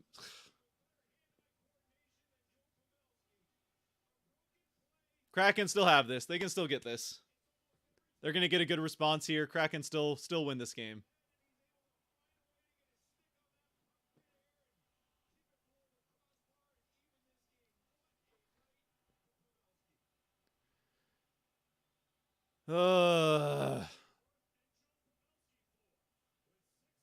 That's frustrating. Here we go. Shorts in. Shot saved by Ottinger from high slot, so not a hard save for him to make. Now the Kraken just need a bounce to go their way like Pavelski's been having go his way.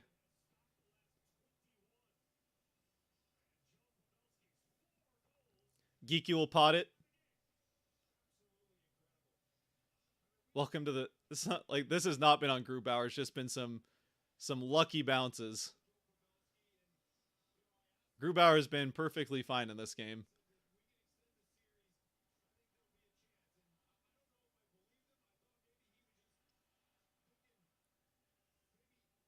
Nothing really Grubauer could do about that.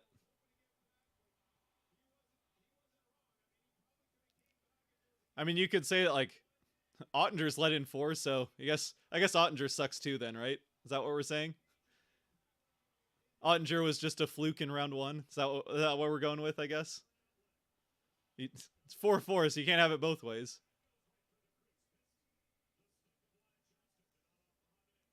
Oh, nice break up there by, who was that, Susie? And icing, so we'll get a face-off in the Kraken end.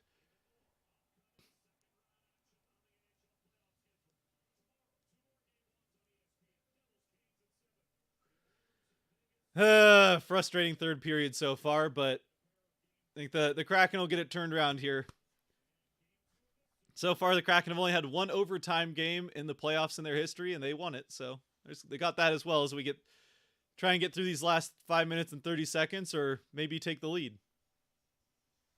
Grubauer's king, absolutely. I mean, look, Grubauer's been just as good as Ottinger in this game by goals allowed. That goes wide. Shots are 32-29, still in favor of the Kraken, but pretty even. Goes into Eberle's feet. Eberle will get it back for Soucy. Here's Eberle.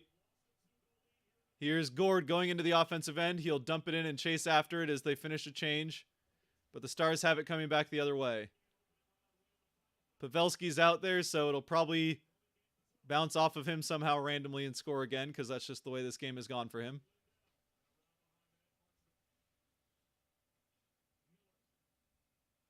He'll probably like wanted curve the bullet somehow.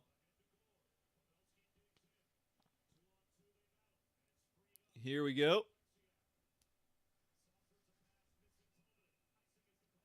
Icing again, they're calling. Okay, I guess we'll get another face-off in the Kraken end with 4:30 left. Thank you for actually commentating. Great work. Trying to do. Yeah. Yeah, unfortunately, it does make that one that Beniers just missed the empty net look a lot worse. That would have made it 5-2, and now that looks really important that Beniers put that one off the post when he had half of a net to shoot at.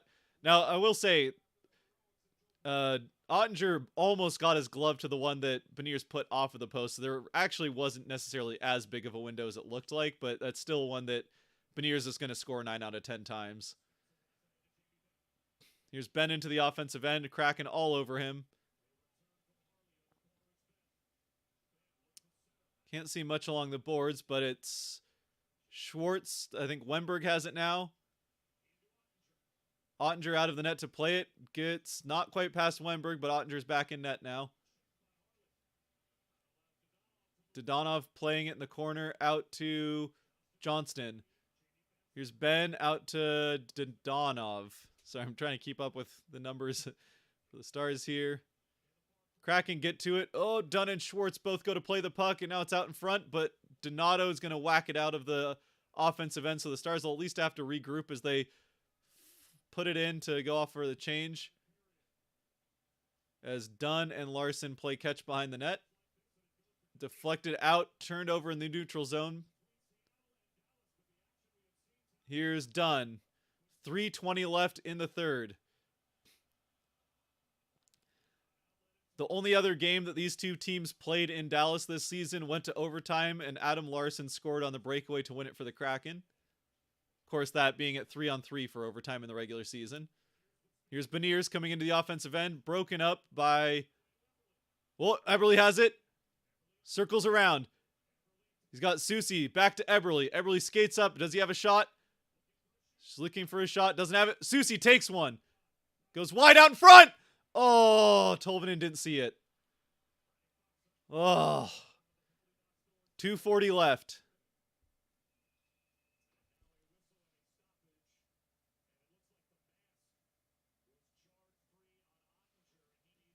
So we'll get a whistle because I guess Ottinger's mask is off.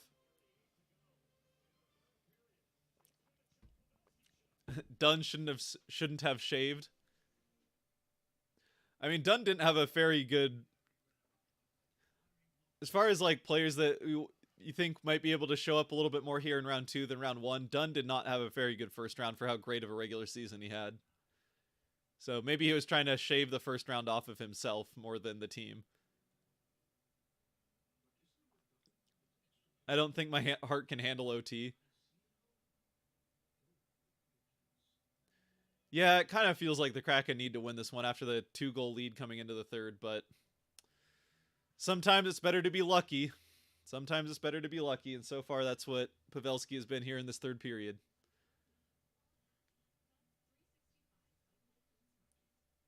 Shots on goal are 30 to 33 for the... Yeah, Kraken still with this very, very slight edge in shots on goal.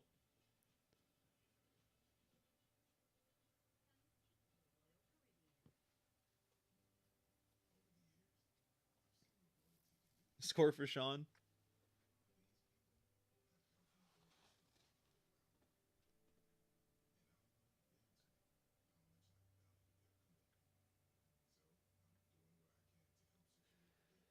Sky Blue.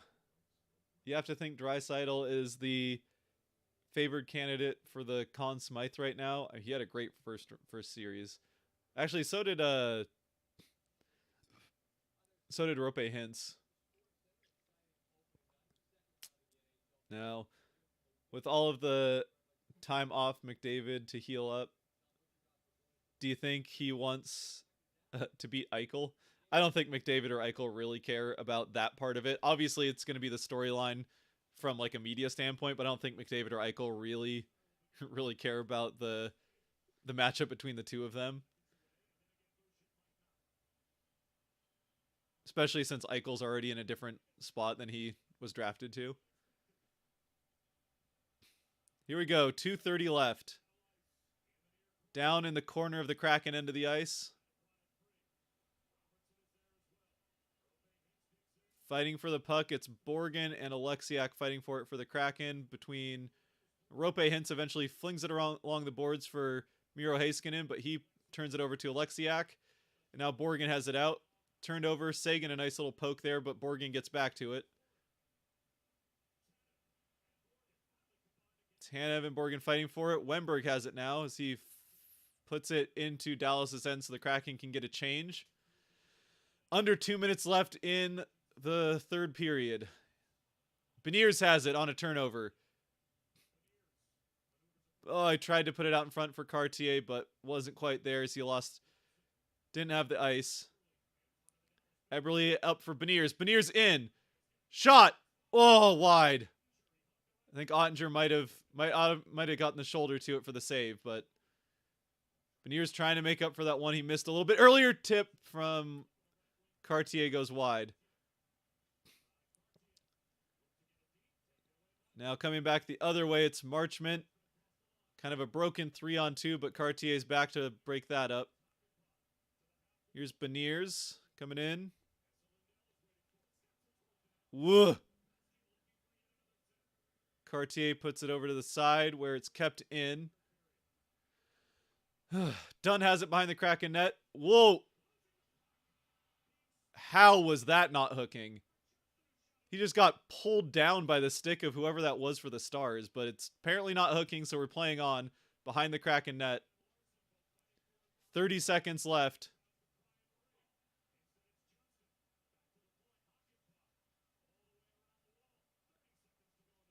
Here we go. Shot, save, Grubauer, big one.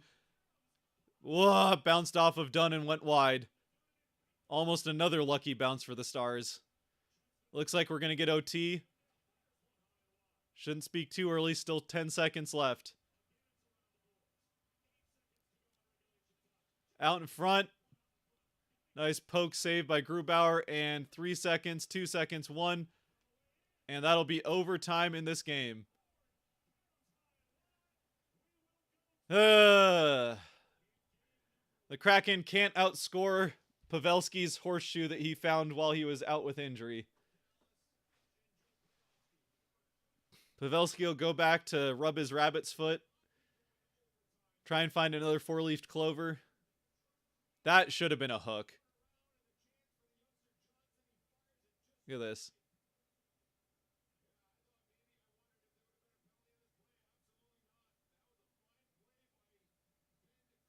Wyatt Johnston put it wide. Here we go. OT in game one. OT in game one between the Kraken and the Stars. The Kraken, unfortunately, give up a 2-goal lead in the third. But Pavelski, I guess, has just been saving up all the luck he had from the games he didn't get to play in round one for this first game here in round two.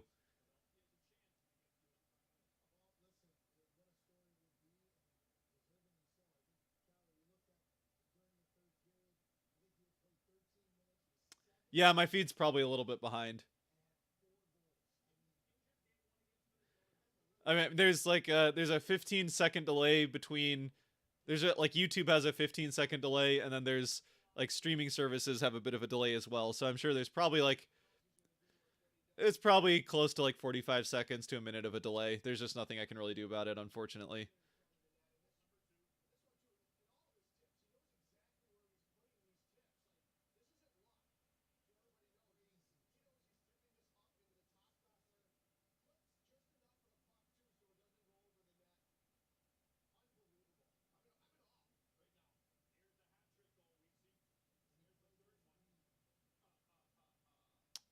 I mean, you can say, yeah, the first tip that Pavelski had for his second goal, I don't think that's luck. Like, that's just a great tip, and fighting through Borgen, who's like got his stick in it. Like, that's just a good tip. But to get that rebound that of course just goes perfectly to him, that's luck. And then just he's skating towards the net and the puck just happens to hit him. Like, he does turn his body, but the puck just happens to hit him as he's skating towards the net.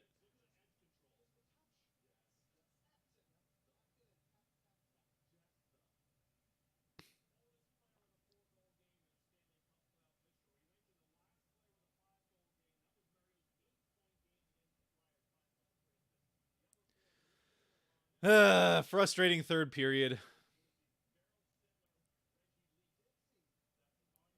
Well, we're getting in game one, we'll get the second OT game in the playoffs for the Kraken in their history. I guess I should probably put OT on the little thing. First road OT game. The other one was at home.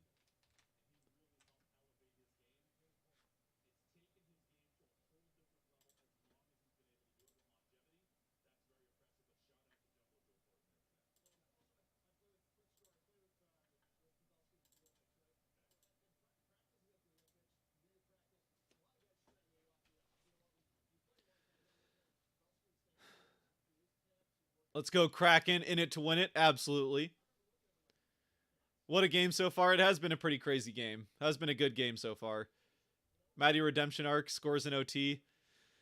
Yeah, Matty had what would have been the game winner, unfortunately, on his stick and just put it off the post.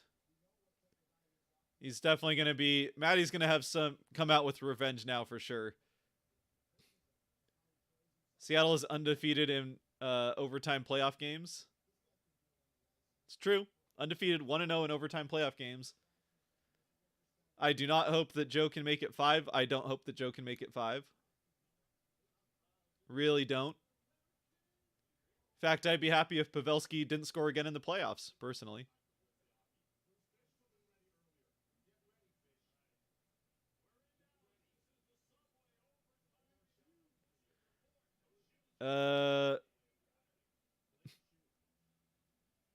We are really good at getting ahead by 2 goals and really good at giving up those 2 goals. It did happen a couple of times against Colorado, but importantly, it did not happen in Game 7. So they also got behind by 2 goals in, what was that, Game 3, and then had the 2 quick ones to tie it. Time to put on a Kraken bandana for good luck. Indeed. Believe in you, go Kraken. Absolutely go Kraken. So we get into OT here. Score tied at 4.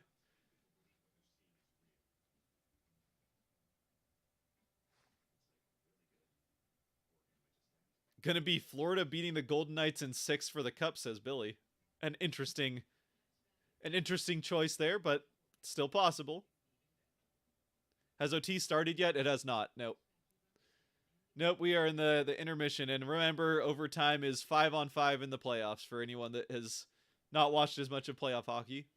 So we're just playing more periods the rest of the way until someone scores. It's sudden death, regular hockey from here on out.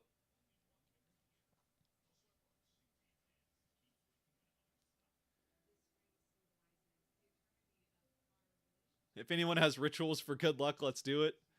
It's time to release the Kraken. If Seattle shadows and neutralizes Pavelski, then Seattle will win easily in OT. Shameless reverse jinx. I mean, honestly, like, again, they've been on. Other than the first goal, Larson gave Pavelski way too much space on the first goal of the game. But other than that, like, he just happened, like, there was people around him on the other ones. He just happened to be the one that the puck bounced to. He just, like, got lucky that the puck went to him in the other 2. Or the 2 in the third here, he just got lucky the puck happened to bounce right to him. Both the goals in the third.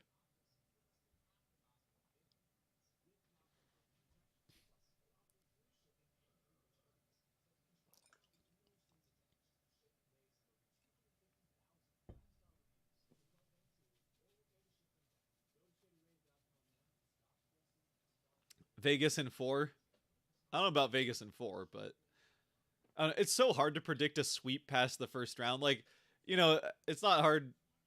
Like, no, you just feel like a sweep isn't going to happen once you get past the first round, unless like there's a team that just got decimated by injuries but still made it out of the first round, and then is going up against a like I don't know, I guess a team that's hot or something. I don't know, but like once everyone's won one series or more, it's just I feel like it's hard to see a sweep coming, but they do happen. I mean, I didn't think the Avs were gonna sweep the Oilers in the conference final last year. I did think the Avs would win that series, but I didn't think they would do it in a sweep. So it happens. It's just hard to see coming.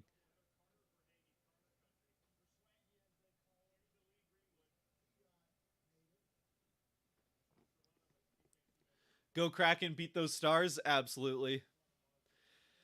Kraken gonna come out with a chance to redeem what happened in the third period in OT and take this game 5-4. Hopefully that can happen.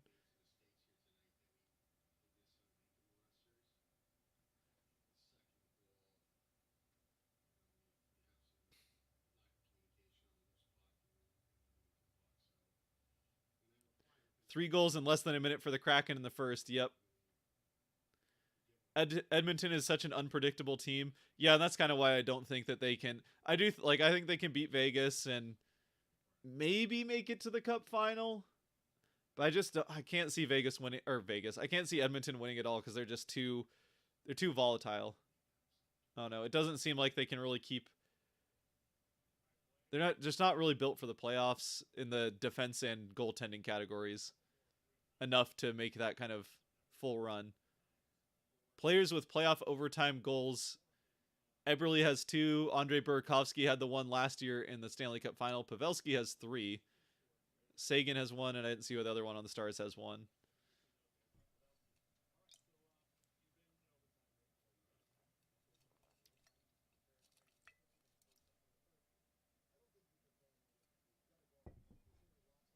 Alrighty. Connor McDavid could carry. Yeah, and that's the thing is you McDavid and Draisaitl can carry a series or two, but I don't think they can carry you all the way to a cup. You just need more than 2 guys to do that, or even if you want to go 3 or 4 with other forwards they have. But let's go, indeed.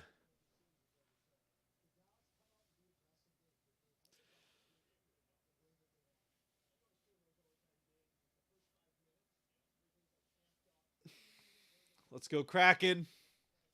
Can I ask a question? What's a muffin in hockey? I guess a weak shot on the net. Yeah, I think that's probably what they're referring to it as. I mean, it could be a couple of things. It's not like the most common term ever, but it's probably meant as an easy shot or like a floater type of a thing, or a soft shot.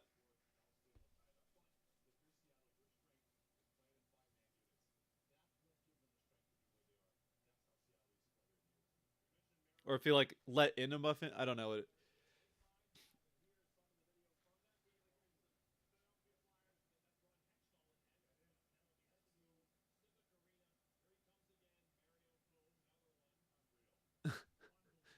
They're showing clips from 1989.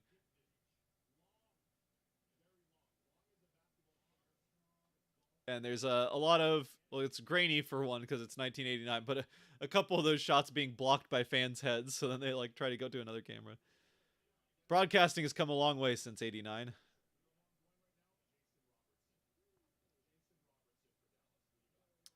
I was just answering questions. I don't mean to be talking about Edmonton. It's just what people have been putting in there.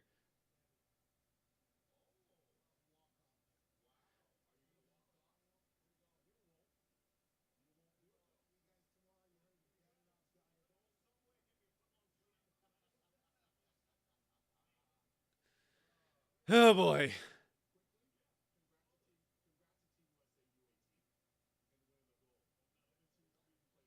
Was that Hextall in goal? It was. Yeah, Ron Hextall in goal for was that the Flyers when 5 was scored against them by Mario Lemieux?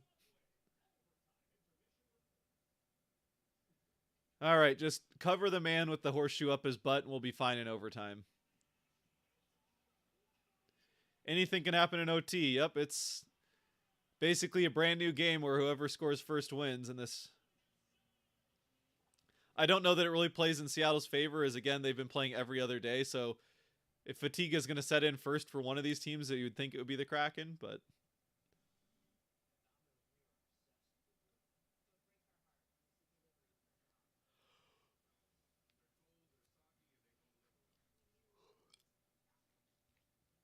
ugh.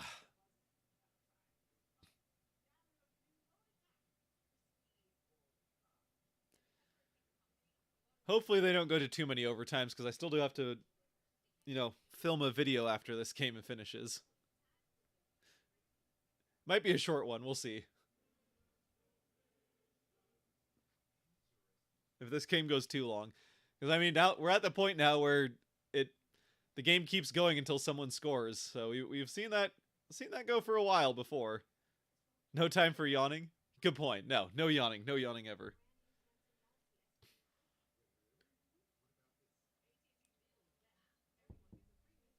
Some water.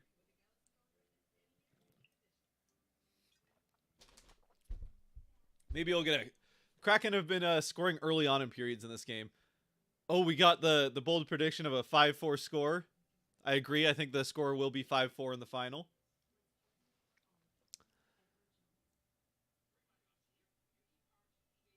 I'm from Houston, and personally, I dislike Dallas. Bro, the whole city is like a dump. Well, right now, I don't like Dallas's hockey team at the very least. They had a young gun team for so long. Finally getting rid of the old guard. Go Edmonton, Chuck. Go Kraken. I live in Kelowna and wanted to drive a Zamboni for them.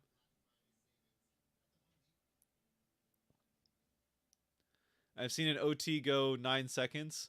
Matty Beniers scored a goal in 7 seconds early. Was that early in this season? I think it must have been. Right? Yeah, it had to have been. Scored a OT winner 7 seconds in. Granted, again, 3-on-3, so.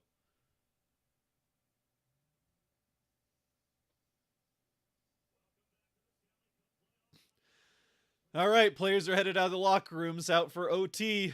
Tied at 4. Nah, final score is 7-5. Put a smile on and let's go Kraken. Absolutely, let's go Kraken indeed. Let's go. Kraken are getting this one, right? Gotta believe. Gotta believe. It'll definitely suck if the Stars win this one, but you know what? The Kraken have, even after having played every other day for a couple weeks now, they've come out and put up a huge fight here.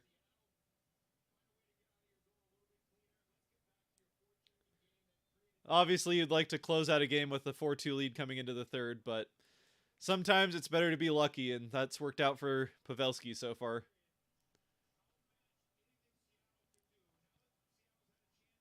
I'm in the UK, and it's 5:35 a.m., and I'm cheering for the Kraken. Well, I guess for you, the game could go another couple hours, and you'd be perfectly fine, right? Kraken get into the Dallas end right off the faceoff. 10 seconds here into overtime, as it's kept in by Vince Dunn. Obviously switch sides, so it's a long change. Long change from the defensive end. So Kraken try to hold the defensive end here. Pavelski has the puck now. Here's Domi into the offensive end. Poked off his stick. Out in front. Pavelski spins away from a hit. Feathered out as Gord will go after it. Kraken have it, as they'll probably get a change here, I'd imagine, with that third line that was out there. Yep, here comes the change. Fed up and in for Wemberg, chasing it down in the corner. Here goes Schwartz down the other side, pinching along the boards, isn't able to get it to go from, keep it from going past him. Rope hints down the other side. Borgen now behind the Kraken net as it comes back out the other way. Hasn't been a shot on goal yet, I don't think. Out in front, Schwartz! Backhand! Wide! Oh, 34 shots total to 31 total in the game. So far, Kraken with 34 shots. Here's Cartier into the offensive end. Beniers, who had a good chance to make it 5-2 earlier on in the game, but put it off the post. Here's out in front for Soucy. Soucy fires it. Deflected high and up into the netting.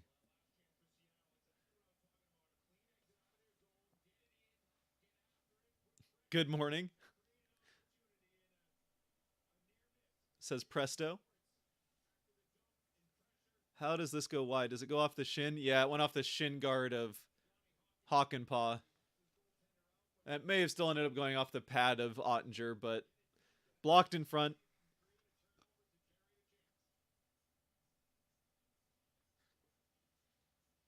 Here we go. Face off in the Dallas end of the ice. One back by the Stars. Flipped out in front. Whoa, poked out. Here goes to Dunn out for Sprong and comes back the other way. Out to the other side for Ben on the far side. Behind the Kraken net. Tanev fights for it. And that deflected out. A shot from way up by the blue line did not make it to the net.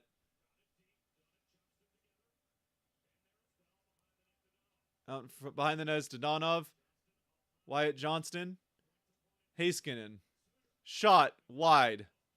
Looking for a tip. It wasn't there. Wyatt Johnston keeps it in. Down to Dadonov. Back up to Johnston. Flubs a shot. Dunn has it. Donato has it going out of the Kraken end. He just needs to get it in so the Kraken can get a change. Donato will go off on a change as Sprong chases it down behind the Kraken net, or behind the Stars net, sorry. Foxa gets it out, but this will come down on net, so no icing. Soucy, sorry, gets it up. Beniers across. Larson, shot! Out in front. Oh, Beniers goes down, couldn't get to the rebound. If Beniers had the luck of Pavelski, it would have gone off his face and into the net, but it didn't. Here comes out in front. Out behind the net is Ottinger to play the puck. He does get it up out of the zone, coming down towards the Kraken end. Come on, Kraken. Alexiak to Borgen. Borgen up to Eberle. Still the second line out here. Here's Cartier. Pulls, shoots. Beniers. Oh!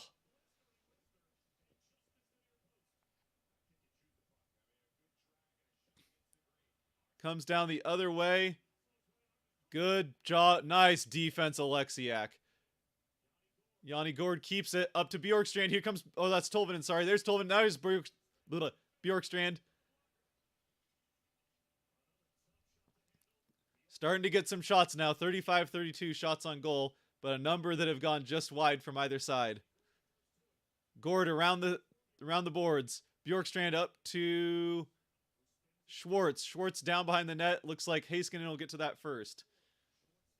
Schwartz comes in off of the change, and he steps in to keep that side as well. Whoop, turned over twice in the neutral zone, so the Stars have it back. Gord has it, and we got offside, I think. Must be offside on the Stars.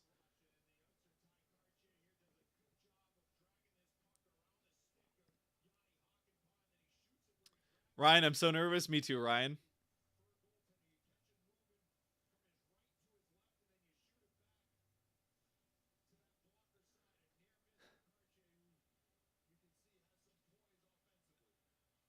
Sagan gets it. Dallas wins the face-off in the Kraken end, but the Kraken get to it. But now Dallas has it back. His shot goes wide.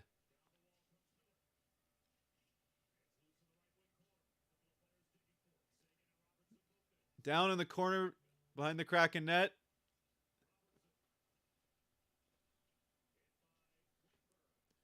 Here it comes out.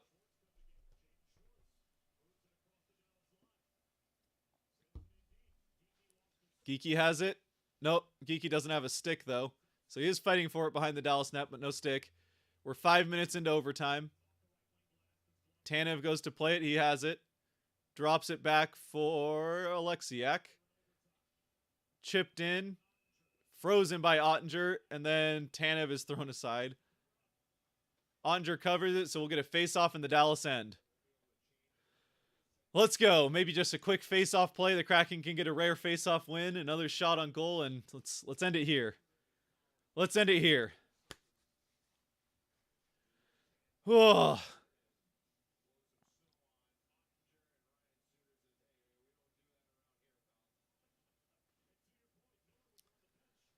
Let's go.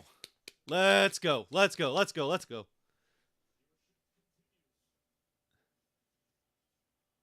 Who you got to win this game? Yeah, it's overtime. It could go either way. You never know with overtime. But you know what? I won't pick against the Kraken.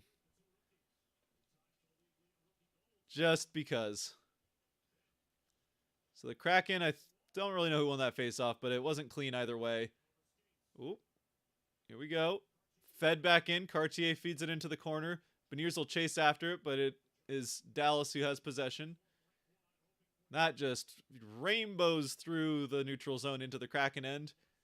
Then is fired down into the Kraken end again after going into the neutral zone for a second.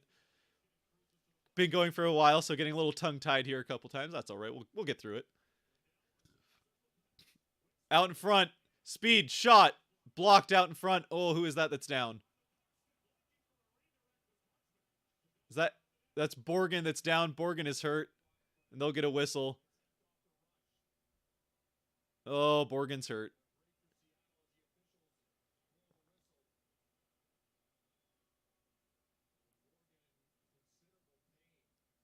Let's see what happened to Borgen, but he is not putting any weight on his right leg. Boy, with the physicality he has brought, you can really not afford to lose him. He might just be a third pairing defenseman, but he has been pretty good for the Kraken this year. He's a very, very good third pairing defenseman as far as that's concerned. Brings a lot of physicality, which you definitely need in the playoffs, and he's just not putting weight on that leg. Let's see what happened here. Is it a shot block? Oh, yeah, shot block right off the outside of the knee where the pad isn't. Let's see here. Maybe it was off the pad, but that's still a point-blank hard shot right to the kneecap.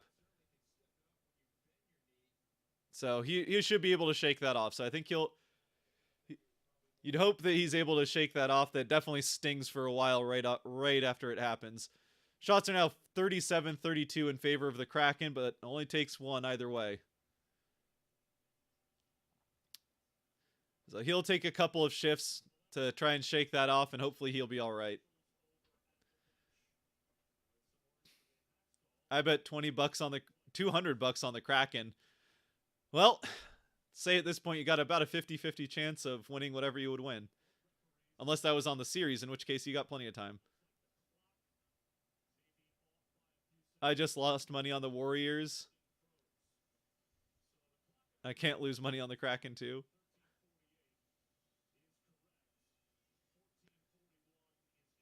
Kraken Dallas, who will win, everyone? I got $50 on Dallas, so people got money on both sides. $200 is a little bit more, and we're hoping the Kraken win, so we'll just keep hoping the Kraken win.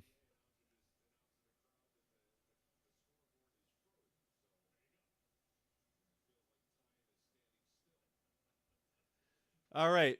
Time is still stopped as they're trying to figure out how to change the time on the scoreboard and make sure that they have it right. So we'll taking a second to figure out what's going on with getting the clock right. I guess. Time on ice leaders, Heiskanen with 32 minutes. Yeah, Heiskanen's been out there a lot. Dunn and Larson. Dunn's been out there for almost 30 minutes. Larson for 27 in this game. Lots of time on ice for Dunn, and he's been all right in this game. It's been pretty good. He obviously has the primary assist on the Eberle tip-in the first period. Here we go. Finally going to get a face-off. Pavelski wins it back. Shot blocked in front. Poked aside by Grubauer.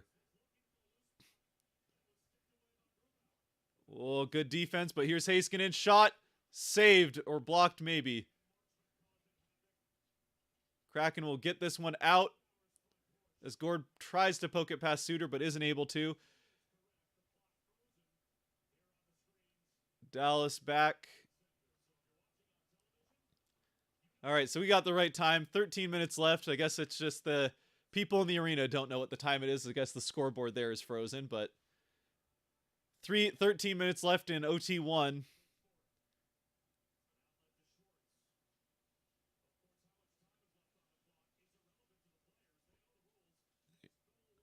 Here we go.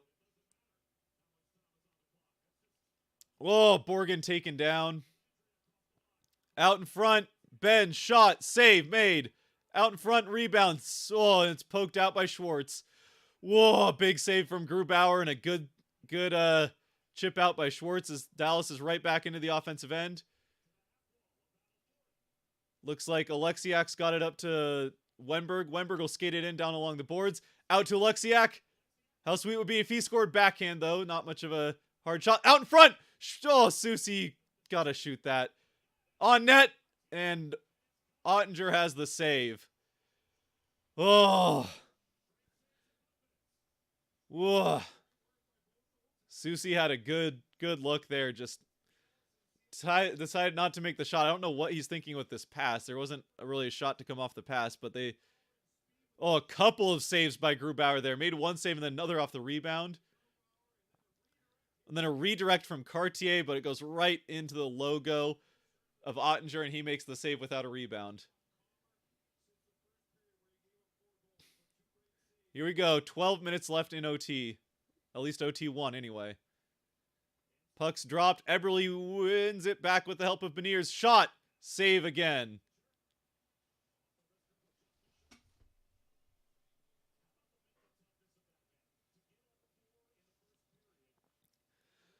Oh, let's go Kraken. Come on now.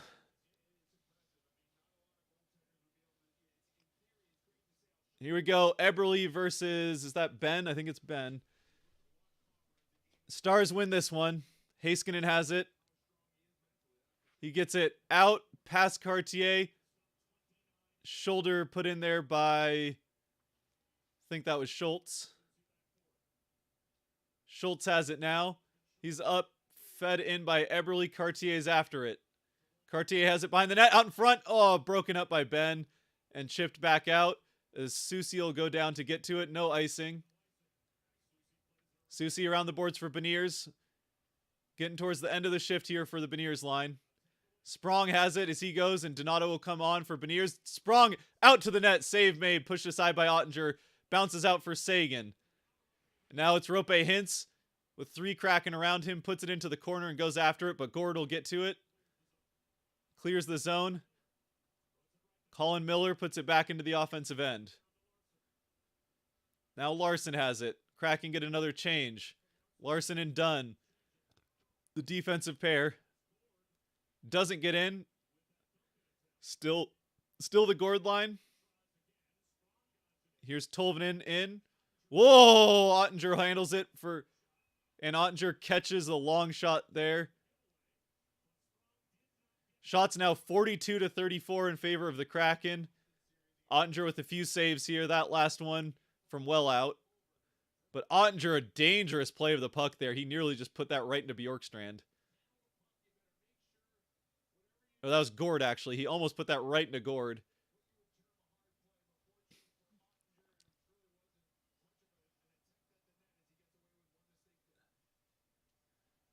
Here we go. 11 minutes left in OT1. Face off between Donato and I don't know who 12 is. Is that Foxa? Well, Dallas wins it again. Not too big of a surprise there.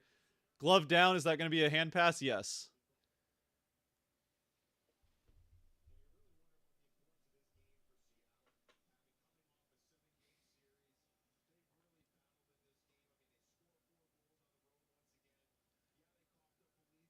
Oh, Texas should secede from the NHL. 11 minutes left in OT. Oh man, I could use a TV break here for... Be nice. All right, Stars win back the face-off at center ice where the hand pass happened. Here's Pavelski in. Got to watch out. He's got the side of luck on his stick. Actually, just all parts of his body this game. Lindell around to the other side. Domi. Kraken have it. They're going to get it out. No icing. Waved off. Ottinger to Heiskanen. 10-20. Domi to Lindell. And that'll be icing. So that will come down to the Dallas end.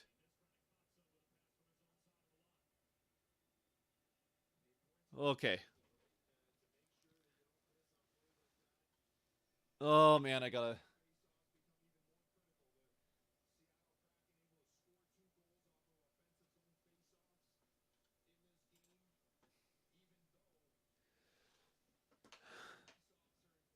Oh, come on now, Kraken.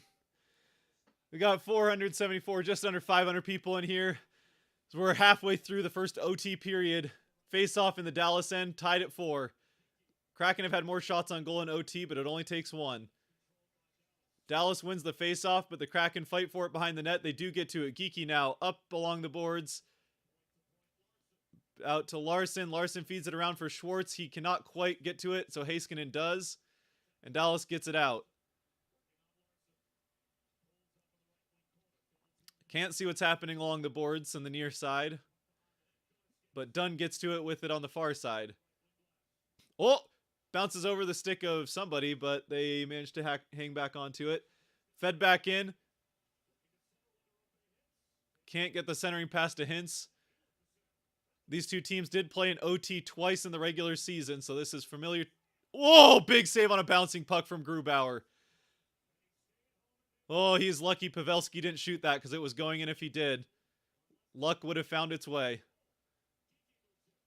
Geeky shoots it, and an easy glove save made by Ottinger.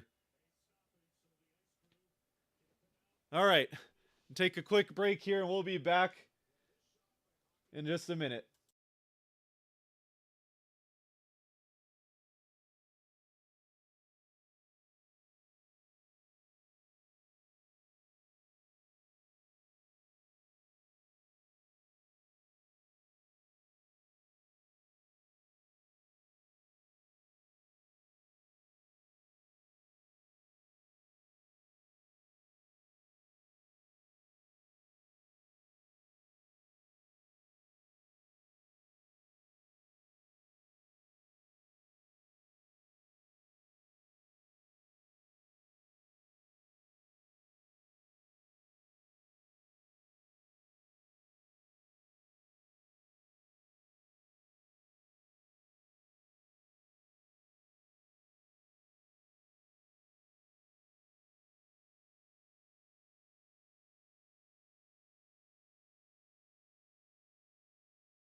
All right, we're back.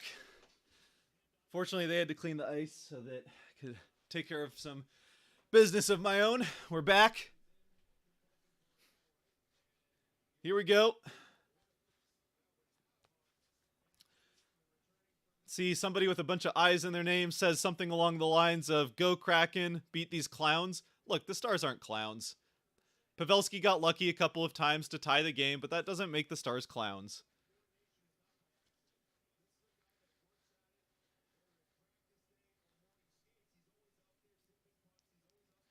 Ugh.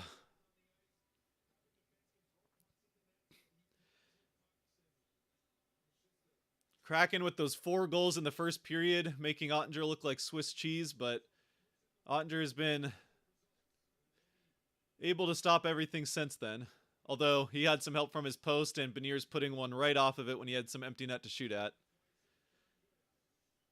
Could have ended in overtime had Beniers buried that one, but he won't miss too many more of those, and you know if he gets a chance here in OT, he's going to bury it.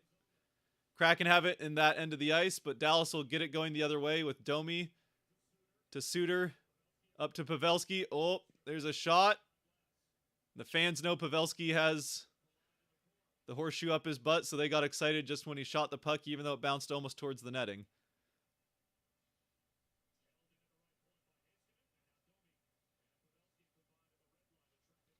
Here we go. Back down behind the net. 9 minutes left. 9 minutes left in the first OT, but again, all that matters is who scores next. It hardly matters what's on the clock other than a little bit of a break in 8.5 minutes if they can't score.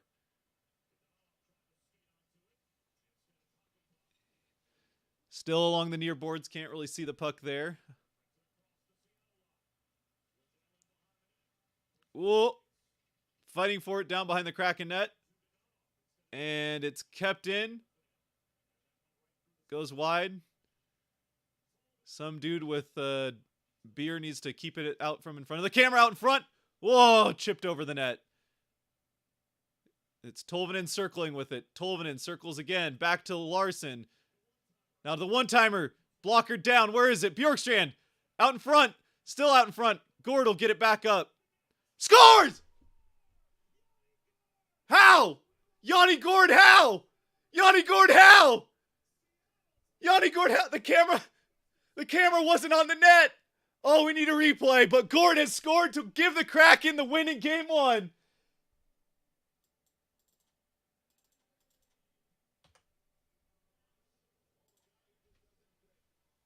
Some guy in a white shirt with no logo on it is nodding his head in excitement, so he's happy about it. How did Yanni Gord do this? Done with the big hug for Gord. I know someone called it earlier. Someone called it earlier that Gord was going to be the one that ended it. How does this happen? The camera, they moved the camera off of the goal when this goes in. How does it happen? It rebounds out off the chest of Bjorkstrand. How does... What? Oh my... Gord... It just bounces around at Gord's feet, and eventually he just swings around and fires the shot, and it's off the shoulder of Ottinger, off the post and in, and Bjorkstrand sees it right in front of him. Yanni Gord ends it. So blocker that goes right back to Bjorkstrand, but it's bouncing. He can't get anything. It's in the feet of Lindell. Then Gord tries to play to the corner, but goes off the stick of Dodonov. Right back to Gord. He turns around, fires it, and then it's off the shoulder and in. Off the shoulder and in, short side. Gord wins it. Kraken take game 1. Let's go. Oh. Oh. The Kraken overcome whatever part of his soul Pavelski sold to the devil to get the lucky goals there and tie the game. It wasn't enough. Pavelski and all his... Oh. Pavelski and whatever rain dance he did was enough to get him 4 goals, but no one on his team could help out. Stars fans real quiet now. Oh. Take that, Pavelski, says Nolan. Let's go, Yanni. Stars fans mad quiet. Scotziano was foreshadowing. Yeah, Scotziano was foreshadowing that Yanni Gord would score.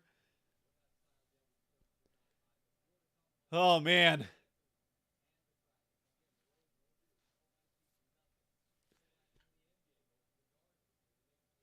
Whoo! Oh, so the Kraken stay undefeated in overtime in the playoffs in their franchise history. Again, just the 2 games. These 2 teams had met twice in overtime in the regular season. But the road team won both of those.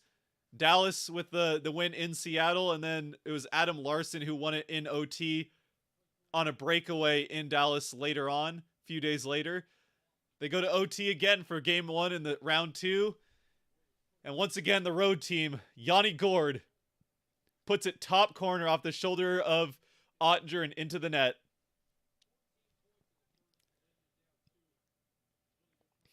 Open the arena at 5 a.m. tomorrow, off to bed.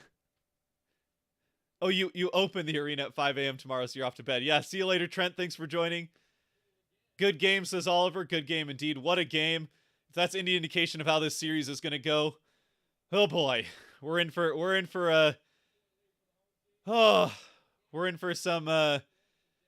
some cardiac exercise. That's Kraken hockey, baby, says Angus. I literally just got a Kraken a pick only 50 spot, but that's great. Not even full minute after it wins. Kraken in 5, says Fear the Deep. Yes, says Kenneth. Let's go. Let's go, everybody. Appreciate everyone for joining, Stars and Kraken fans alike. And obviously, we're happy about the outcome here. A 5-4 overtime win for the Kraken off the stick of Yanni Gourde, who literally wore himself out to the point where he could barely even celebrate the Game 7 win. He went right to his knees in exhaustion after that. But he's back at it 2 days later and gets the OT winner for the Kraken in Game 1. 5-4 as they put 5 past Ottinger. I love being the underdog. Media disrespect. I mean, the nice thing about being the underdog is, like, if they lose, then all right, that's what people expected. But if they win, then you just get to rub it in people's faces, right? At least a little bit, respectfully rub it in people's faces. And not necessarily Stars fans unless they're asking for it. If Stars fans are asking for it, you give it back to them. But whenever, people pick against. So are the Golden State Warriors just black and yellow now, or is this just more of the NBA? They do whatever colors they feel like on that day. Like they just seems like the NBA, they just spin a wheel on what colors to wear any given game. I mean, at least the Lakers seem to be wearing their colors. Anyway, might as well. They're not doing any post game. They're to Scott Van Pelt now, and he's covering NBA playoffs. Which, if I'm being perfectly honest, I don't really care. So let's just turn that off, and we'll just keep celebrating this. Kraken win 5-2 in OT. Looks like the Mariners also managed to win 2-1 over the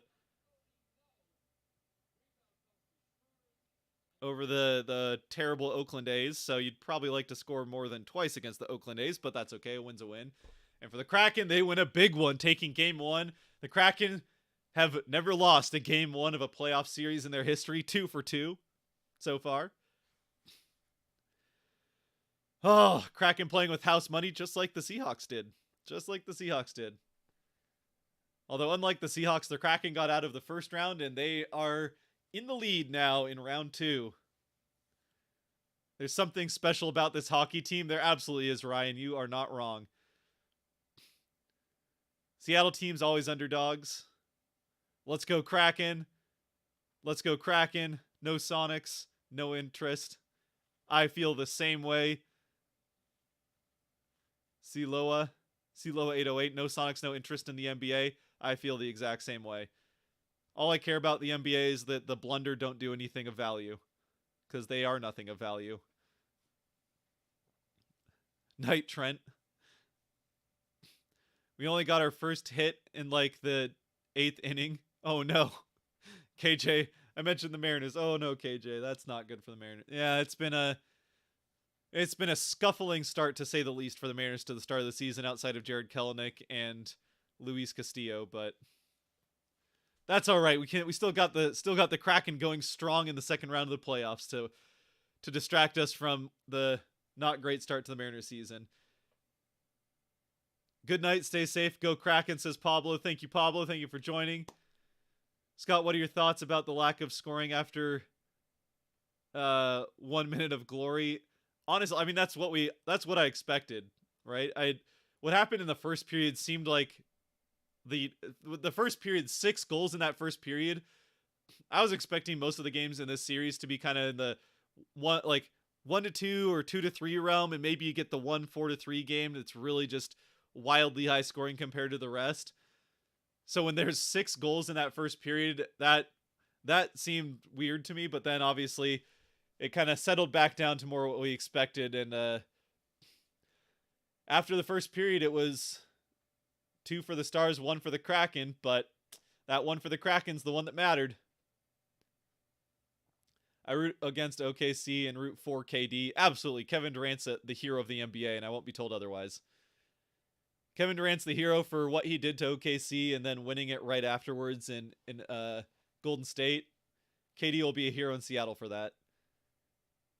Kraken versus Vegas eventually. Expansion team instantly dominating. Thanks, bro. Good night. Good night. Thanks for joining, everybody. Spike had a big spike there as well. We got back up to over 500 for the second stream in a row, so appreciate everyone for joining. Obviously, I'm going to probably have to call it here pretty soon since we already went to overtime, and again, I've got to record the R&R and get that at some point out tomorrow. My two favorite teams are the Leafs and whoever beats Dallas, so thank you, Kraken. Happy to do it. Happy to do it. Thank you, Cheap Seat Sports, for the live. Was a beauty of a game no matter what. Thank you, Northern Farm Girl. Appreciate it. Know you're cheering for the Stars, but appreciate the grace in your team not being the one that came out on top. Close game. It was fun both ways. It was a close game, and if that's any indication, the series is going to be just like I thought. It's going to be a tight one all the way.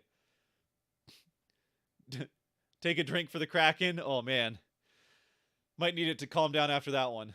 If the Kraken win this series, I'm going to be at the Western Conference Final. Let's go, Ryan. It's going to be an expensive one, but it'll be worth being there for. At least in Seattle, anyway. Cheering. Respect, Star. You're one heck of an opponent. Yeah, the Stars are definitely... I mean, the Stars are going to give... If the Kraken do win this series, it doesn't matter how many games. This is going to be a tight series, I feel like, all the way. I mean, you can even look at, like... The Edmonton LA only went to 6 games, but that series was played tight the entire way. So even though it ends in 6, that's really felt like a 7-game series, even though it was a 6-gamer. So I mean, you could have the same thing here, where it might not go the distance as far as games, but man, if game 1's any indication, this is going to be a fun series from start to finish.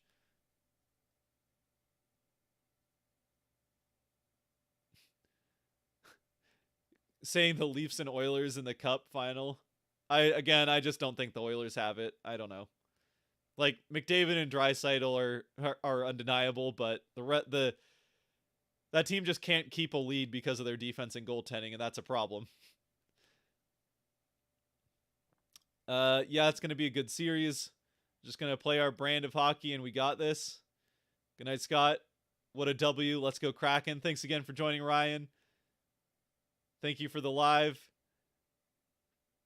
Hey Japan. Hey you Japan. Don't know why we're getting the Japan shoutouts, but if you're watching from Japan, thank you for joining. It's got to be, what would that be? I guess it's probably like early evening in Japan. Was it evening there? Maybe afternoon. I don't know. What it would be there. Thanks for the stream. You're welcome, KJ. Captain Yanni. Captain Yanni. 11 more wins. 11 more wins. That's right. 11 more wins is what the Kraken need. 11 more wins. All right. We'll get a couple more chats in here, and then I'm going to call it so we can get a bit of a breather and, I don't know, maybe get a little refuel a little bit here in one way or another before prepping for the R&R and then recording it. Already was up late last night trying to get the series preview out in time for it to have any meaning whatsoever. Ooh, KJ with some Japanese symbols that I don't know what they mean, but I recognize that they're Japanese. Thanks for the stream. Looking forward to the next one. Yeah, we'll have the video will be out tomorrow sometime in the afternoon, and then we'll be streaming again for game 2. So for the 200 or so of you that have been sticking around to this point, we'll be streaming once again in game 2. That, of course, coming on Thursday. Thank you for the stream. Again, thank you everyone for joining. Everyone that joined the stream for supporting the channel. If you hit the like button on the way, that's the one last way you can support the channel on the way out. Obviously, we got the big super chats from JLM earlier on, and oh man, a couple of super chats up there earlier on. We had the shots on goal and goal super chats as well. Estonia had a super chat.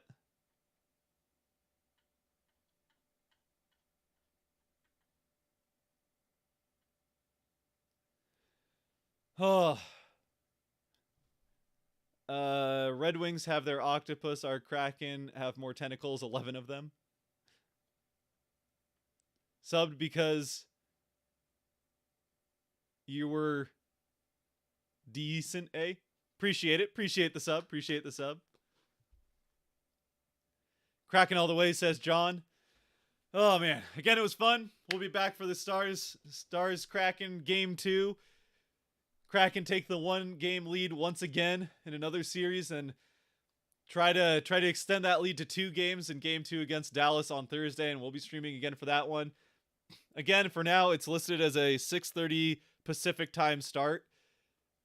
I wouldn't be surprised if it once again gets pushed back to 6:50 or something like that, but we'll be ready to go at 6:15 just in case we do start on time. So anyway, thanks again, everyone, for joining. If you are still here and sticking around, you liked or enjoyed this, feel free to hit that like button, help support the channel. I know.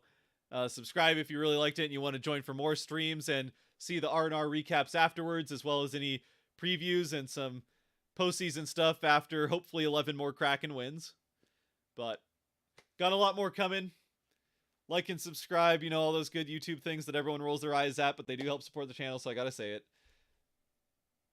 Missed the stream, unfortunately, but what a game. Look forward to the recap on this one. Absolutely. We'll have the recap up sometime in the hopefully early afternoon tomorrow. Afternoon or early evening. Night, Scott. Night, Fear the Deep. Appreciate you. Fear the Deep was here from, hours before the stream even started with the first comment, so appreciate you joining. All right. Gotta call it somewhere, so we'll call it there. Thanks again. If you did like or enjoy, hit those buttons to help support the channel. And until next time, streaming on Thursday for Game 2 or in the R&R tomorrow. Stay safe out there. Be good to each other. God bless, and go Kraken! Woo! Game 1. Let's go. Let's go.